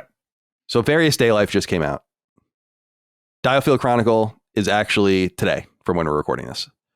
Valkyrie Elysium is a week from when we're recording this. Star Ocean, The Divine Force is in October. Harvestella is in November. Tactics Ogre Reborn is a week after that in November. Dragon Quest not coming. Crisis Core Final Fantasy VII Reunion in December. Forspoken in January. Theater Rhythm, I never even said that out loud. Theater Rhythm, Final Bar Line, the music game, comes to PS4 in February. Octopath Traveler 2, February. Front Mission 2, that's not coming, unfortunately. Final Fantasy 16, Final Fantasy VII Rebirth, Dragon Quest 3 HD 2D Remake, Dragon Quest The Adventures of Dai Infinity Strash, Dragon Quest 12, and what game did we forget? Dustin, I'm going to leave it to you. What game did we forget? Think deep. Think hard. I don't know. I was listening, so I wasn't thinking. Listen. Oh, Kingdom Hearts. Of course. So we're talking about 20 games. Yeah. And they're right. It's pretty interesting when you look at it. Crisis. So these are the games that are coming to Xbox out of those. Various Day Life didn't. Diofield Chronicle is. Star Ocean is. Crisis Core is. That's it. Isn't that weird? Maybe they know. Up. Do you think that maybe this is a 4D chess move where they just don't announce them and then hope that Phil Spencer knocks on their door with a checkbook to get it because they know that Xbox is desperate for Japanese games? Maybe. I mean, dude, they're trying to get Final Fantasy 14 for years. Yeah, exactly. But apparently that's on Xbox. Like that, there's something about, which I didn't know. I was reading an interview with, what's his name? Yoshi. I don't even want to say it. I don't even want to. Yoshi P. Yoshi P, right. Where he was saying like we can't because of the way Microsoft games deal with crossplay and MMOs, which I didn't know was like an issue. So they don't seem to really care, and it doesn't really seem to be hurting Square Enix either. In fact, the games that Square Enix were releasing on Xbox most prominently, they just sold those teams. So something's up. I think something's up, but I don't know what it is. You know what would be the ideal for Square Enix is for a consortium to buy them. Like PlayStation, Nintendo, and some others. Katakawa or something. Just keep it Japanese and spread the wealth. No one owns it completely. No one loses out. Microsoft can still get their games too or whatever. The sharks have to be swimming around Square Enix. Like, no doubt. All right. I like this next one from Dylan Paulson. He says, "Greetings, gents. With so much talk of gaming being surrounded by topics such as the move to free-to-play games as a service, a subscription service takeover, inflation making game development more costly, and constant encroachment from questionable foreign investments, I feel like one of my favorite hobbies has got me down. What's something that genuinely excites you about the future of video games?" It's a great question. What comes to mind for you when Dylan asks you this question, Dustin? That is a good question. I don't know. I feel like it's easy to be down about a lot of the business practices and the format of a lot of games, but I don't know. I'm obviously very excited by technology. I love seeing games in higher frame rates and higher resolutions and looking more beautiful, ray tracing, stuff like that. That stuff excites me, but I'm also excited right now just to see the certain IP that were either dormant or maybe getting stale be reinvented in new ways. Like I think Final Fantasy 16 taking a new direction by being somewhat new, more traditional and different at the same time is really exciting. As wacky as it is, the new Kingdom Hearts is very intriguing to me that they're going a totally different direction with it in a lot of ways. So, and to see huge success to one of my absolute favorite developers from Software is also very exciting. So I think for me, it's thinking about the individual things I like, and it makes me obviously very happy to see those things be successful and continue on in new and different ways. I have genuine excitement for specific products that are coming out for sure, but I won't belay my answer with going into things that we talk about all the time. Instead, what I'll say is what makes me most excited about gaming right now is kind of the unknown future of PlayStation. As an analyst and longtime PlayStation gamer, going back to the beginning, and a player of games for 34, 35 years of my life at this point, I feel like we're at a very unique inflection point, and I think things are about to happen. I think 2023 is going to be a very, very kinetic year in gaming. It's going to have crazy amounts of movement going in all different directions. What makes me excited as a PlayStation analyst and a gamer of PlayStation and an expert in that field is that we just do not know what they're doing. And there really is no inclinations of what they're doing. And as I say many times, the longer they stay quiet, the more exciting it becomes. But we're getting closer and closer to the due date, as it were, where people are going to expect some answers. And they're not going to expect numbers anymore, not 10 games as a service and not 25 games in development, but what are they and when are they coming and what are they going to be like and what are people doing? Those answers are coming, and maybe this year in a showcase, maybe early next year. But I feel like once that pops off, we're going to have a whole new outlook, better or for worse, positive or negative. I mean, the outlook could be bad. It could be, the prognosis could be negative. I have no idea, but we're going to know. And it's going to give us a whole new series of threads to pull at. And so that has me excited as someone who follows the industry. It just seems like I feel like we've encountered this position in gaming maybe only 3 or 4 times in the past. And what I mean by that is like a potential for seismic shifts in the way the market functions. I would say 1982, 1983 was one of those. I would say the rise of the Nintendo was another right after that. And then I would say the transfer from cartridges to discs was the other one. And maybe you can get a fourth one with the rise of the internet and connectivity. But there hasn't been something where it's like, no, major challenger here is saying no more a la carte games, really. I mean, maybe if you want, but not really. And the other one's saying we can't survive without that. And only one can really ultimately win this out. It's not like Apple and Android run these stores that are fundamentally different from each other, right? They're the same. Eventually, you have some sort of convergence. And so that's what I'm excited about, is to see what happens, how it shakes out. Am I nervous about it? Yes. Very nervous. Why? Because brand agnosticism, let's just say we're brand agnostic. Because it's not about PlayStation or Xbox to me. It's about what is healthy for the creation of games. And I do not, and I want to repeat, do not believe that subscription services are good for video games. We'll see. We'll see if my hypothesis is correct or not. But if you're wondering again to the question about Square Enix, why are they releasing so many games? Oh, it's because of the new economic realities that everyone's testing. And everyone needs to experiment in their own ways. And the best way you experiment is with your products. Unfortunately, it's very risky. But we'll see what happens. So yeah, I'm excited about individual games. We've peppered them throughout our conversations, and we always do. But man, there is so much we're going to learn in the next 6 months. I would say by the end of the fiscal year in March 2023, it's all going to be on the table. And that's pretty fucking cool. You know? So thank you, Dylan, for writing in. Austin wrote in and said, why won't companies listen to their fans until it's too late? We just saw Ubisoft announce an Assassin's Creed game taking place in Japan. This has been a long requested setting ever since the early days of the franchise, but was ignored until Ghost of Tsushima and Sekiro explored the long dormant time period.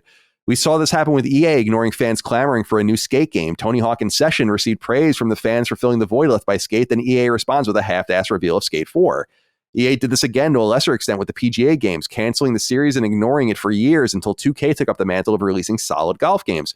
Many of these opportunities are left on the table despite fan persistence.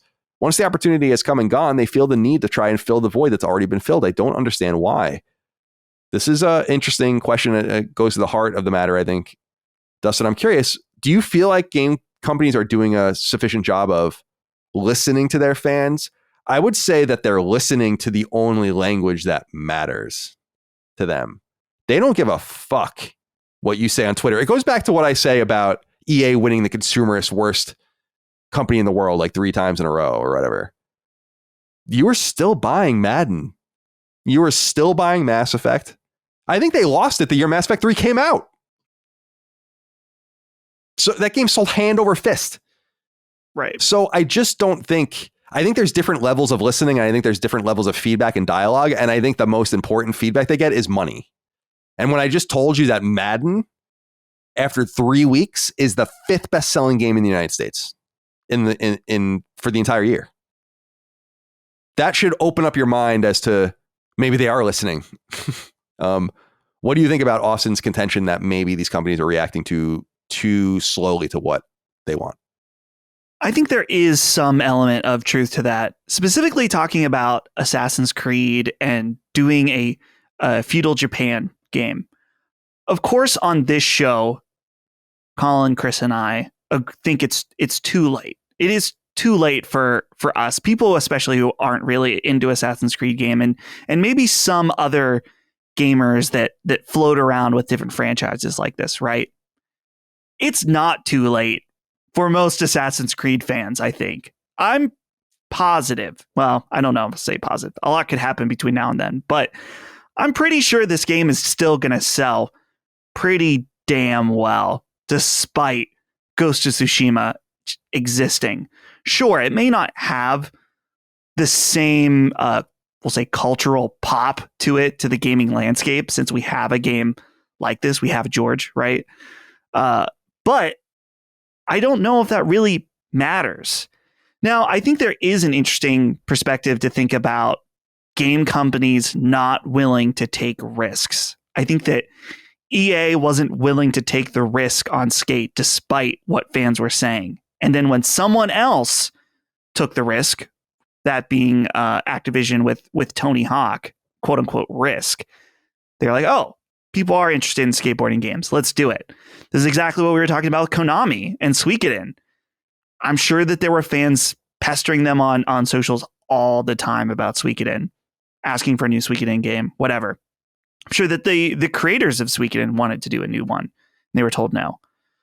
And as soon as they saw the risk that was taken with Iyun Chronicles and the huge fan feedback, they're like, oh, okay, let's do it. So these companies are, they have to report to their shareholders. They're going to do the thing that they are most certain is going to make them the most amount of money. And the thing that's easy to lose sight of, and this goes beyond just video games and consumers, is that Twitter's not real life. Instagram is not real life.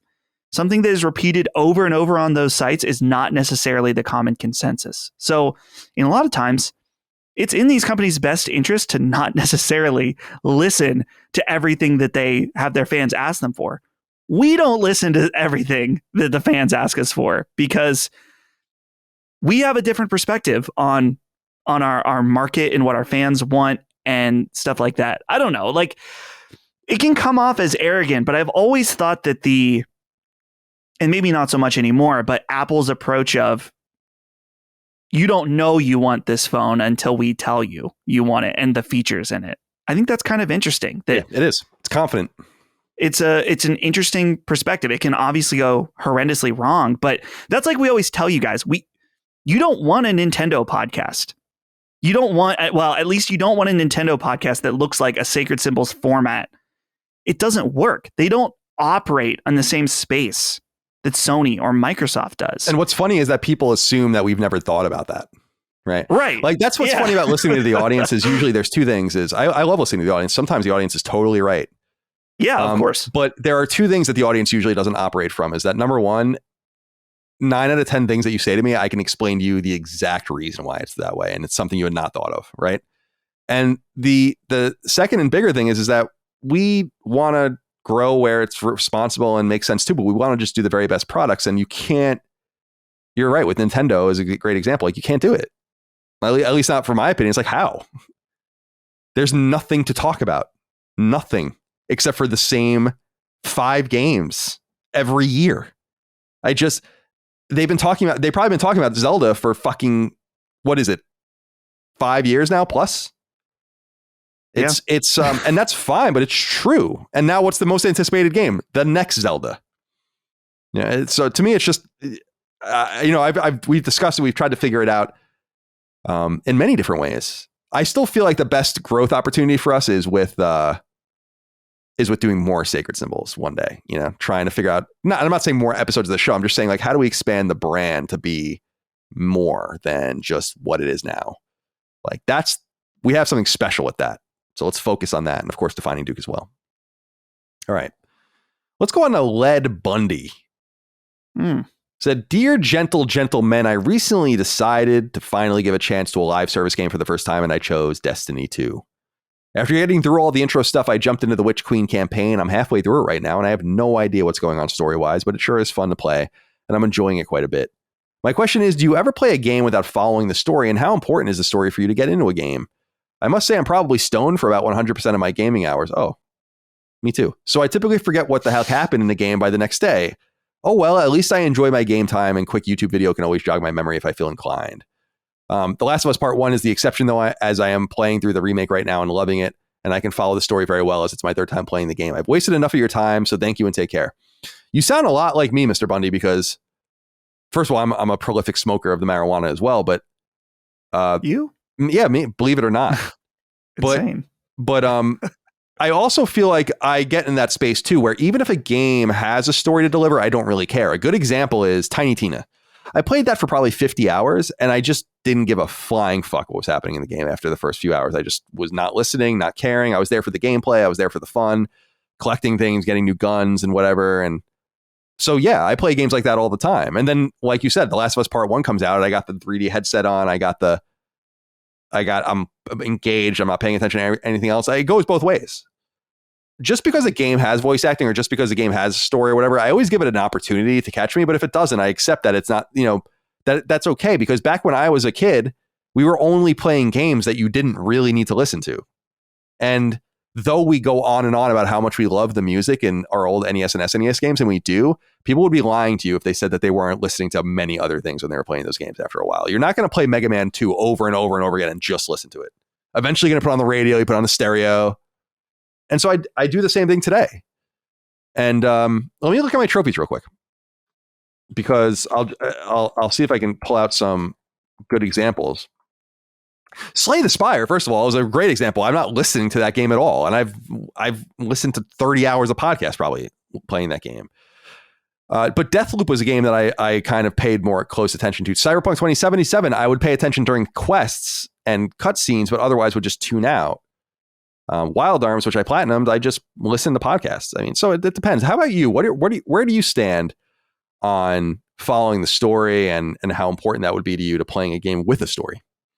Yeah, I'm totally with you that it's very dependent on the game.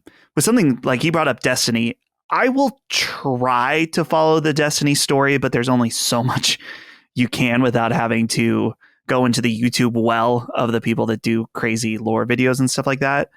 For me, story is very important when it comes to JRPGs, just because it's a huge time investment usually. And so I want to make sure that I'm intrigued on that level as well.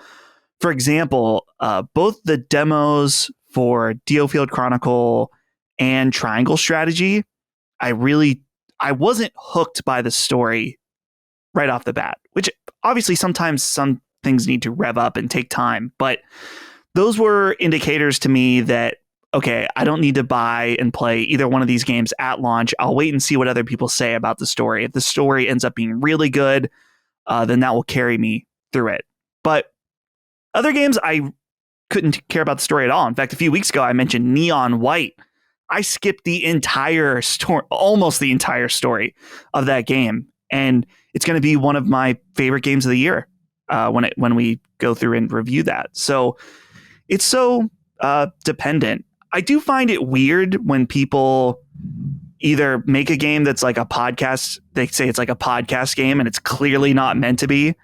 That's a little strange to me. But again, when it comes down to it, everyone plays games in different ways. So whatever you find the most enjoyable, even if that doesn't appeal to me, go for it. Yeah, that's why I typically reject the playing games the right way or the wrong way thing. When people are like, you're playing the game wrong, I'm like, I don't know about that.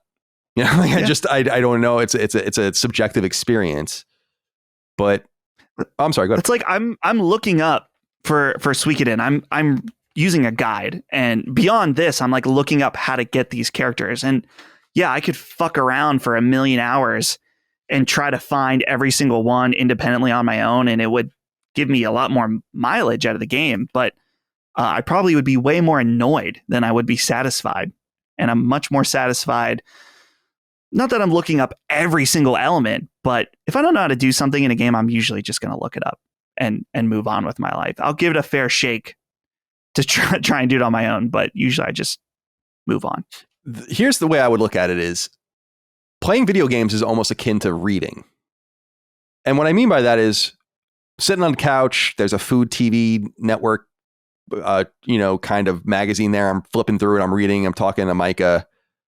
and we're going about our business and I throw it down and I never think about it again. Like that's a kind of a game, you know? And then there's like me sitting under a lamp, immersed, wrapped in a blanket with a novel, ripping the next page over because I can't wait to get there. And that's also an experience. And you're doing the same general thing.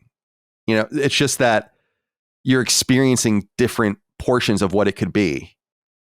And that's what's exciting about games. So the games that pull me in, like when I play Callisto Protocol, I'm going to have these on. This very headset right here. Okay. Finally, Dylan Michael wrote in and said, hey, still can't find the Slitterus. I've been wanting to find up the oldest gray spot in the gaming sphere. Emulation. It's usually generally agreed upon that if a game is not easily available on modern storefronts or extremely old, then it's okay to emulate. However, what about this other scenario? You guys always mention that it's impossible to live moral economic lives. So last week I was interested in playing the Metal Slug games since Chris always mentions them, but I don't want to give them $1 to SNK. So I've been playing the Metal Slug anthology on an emulator. Would you guys say this should be an acceptable excuse for emulation? What if we're talking about a new game? Thank you for all the great content. I'm not going to tell people what to do. I'm not your dad. You got to do what you got to do. You can emulate whatever you want, I guess. I mean, it's up to you to deal with the consequences of those things. My rule set continues to be that if a game is not, first of all, I don't emulate anything. I don't think I've emulated anything in many years at this point, just because there's so many games to play on these consoles. It's just, I don't need to do that.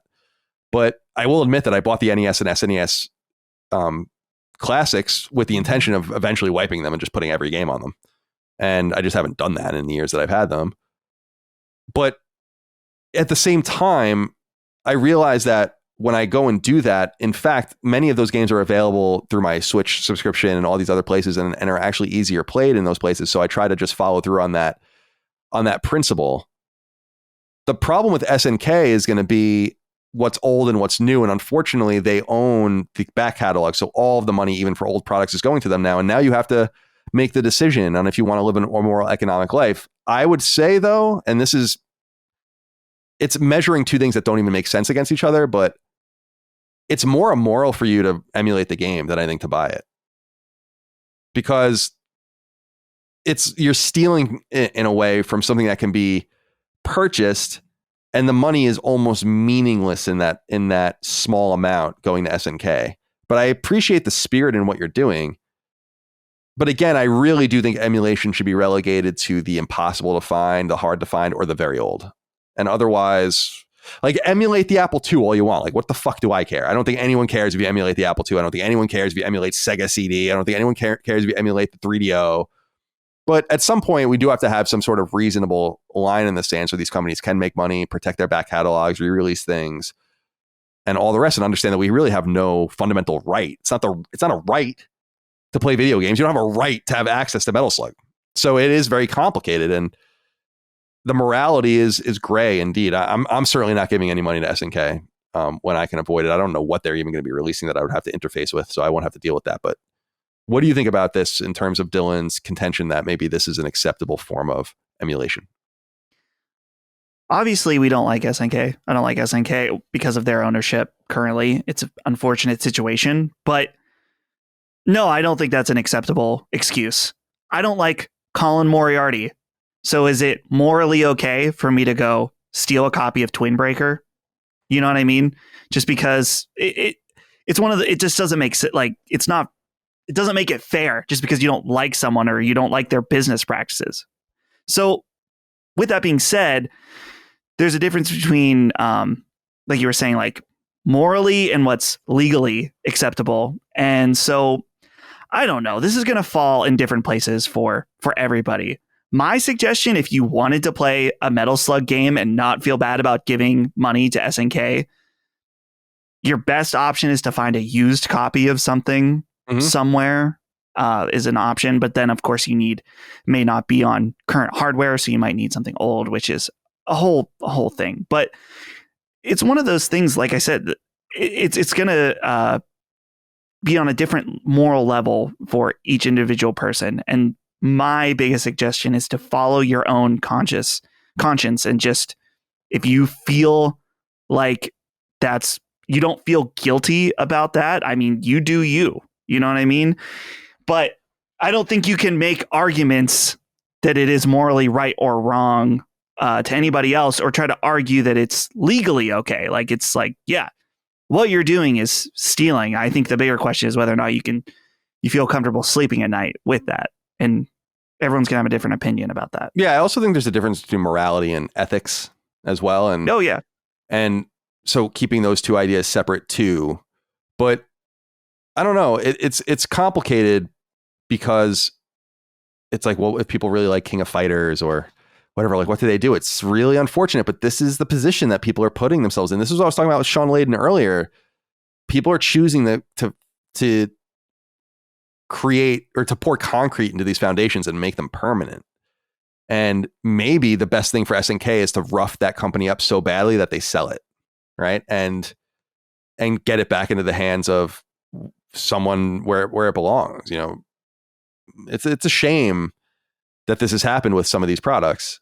But I will say, to your point about stealing Twin Breaker, the answer is people do steal Twin Breaker. They steal all of our games, and it's pretty shitty. And so you got to look at it from that point of view too, dude. If you're running a Vita emulator, which I don't, but there's basically a storefront where it looks like the PlayStation Store and it has all the games on it, but you don't buy them. You just download them. Mm-hmm. It's basically the storefront like mimicked without prices. And that's fucked. And you definitely don't want to contribute to that sort of thing either. So you got to do you. You'll figure it out. Dylan, thank you for writing in. All right, that's it. That's all we have. This might be the shortest episode we've done in a really long time because Chris isn't here, so there's only two of us. Dustin, you have any closing comments? Closing comments. No, nothing really, I guess. I'm excited to finish Suikoden and play some games this weekend. I'm going, I guess only patrons will hear this, but I'm going to the Cleveland Classic Expo, gaming classic. I can't remember exactly, but so if you're there and you see me and Ben, say hello. This is just something fun. We're not involved with them at all, but we're just going and hanging out, checking out some games. So cool. That should be fun. Have fun. Be safe. Thank you all out there for your love, kindness, and support. I'm going to go watch football soon. It's the most wonderful time of the year indeed. By the way, you had mentioned to me on Discord, you were like, did you see the end of the Jets game, or did you have the problem with Sunday Ticket? I'm like, how did you know any of that? How did you know about Sunday Ticket being down, and how did you know that the Jets won? Because you don't follow these things. You mentioned about Sunday Ticket being down, and that's why you were hanging out in the Discord. Right. Okay, that makes sense. Right. And then I think I either saw on Twitter or something talking about the Jets winning. So I asked about it just because I was like, man, like it's one of those, legitimately, if you weren't able to see them win, it's one of those, like, I feel bad for you, but it's also slightly funny. Like the irony of the situation. It's like, the Jets won and Sunday Ticket, you couldn't even watch it. Like, just fuck me, you know? What would have been even more frustrating about it was that it was like a crazy historic game. Football, just like all sports, are all about metrics now and numbers and percentages and odds and all of that.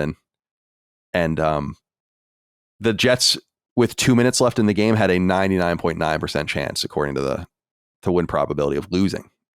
And it was an extraordinary series of events that had them score 2 touchdowns in the last 2 minutes. And I saw it, but I would have melted down if that Sunday Ticket fucking sucks. I am so excited. This is an aside, but no one cares. Sunday Ticket's been with DirecTV since the very beginning, since the early 90s. And for the first time beginning next year, it'll be with someone else, and a bunch of companies have bid on it. And the winner will be either Apple, Amazon, or Google. And I don't think you can really go in a wrong direction with any of them, because AT&T and DirecTV, fucking garbage. Yeah. And Sunday Ticket's always been broken, like forever. So it's good to be done with that. But yes, I saw the Jets win. It'll probably be their only win this year. I was relieved. Thank you for you, because I was like, man, that would suck. Definitely, it would make sense. I mean, that would be just another step in the life of Colin as a Jets fan. That's what I was saying. Like I would have laughed and then felt bad at the same time, just at the pure irony. That would have been funny. It would have been funny, no doubt. All right. Yeah. Let's get the hell out of here. Dustin, thank you for your time. Thank you all out there for your love, kindness, and support. We'll see you next time for more Sacred Symbols. Until then, goodbye. See ya. Sacred Symbols, a PlayStation podcast, is a product and trademark of Last Stand Media and Colin's Last Stand LLC, and is proudly recorded in the USA. The show is conceived by, is written by, and is directed by me, Colin Moriarty. My co-hosts are Chris Raygun Maldonado and Dustin Furman. The show is produced by executive producer Dustin Furman. It's edited by associate producer Ben Smith. All of Last Stand's theme music is by my best friend, Ramon Narvaez. As you know, all of Last Stand shows, including Sacred Symbols, are fan-funded on Patreon at patreon.com/laststandmedia. The following names are at the producer level on Patreon, our highest tier, and we're grateful for your thoughtful and kind contributions to our independent endeavor. Thank you.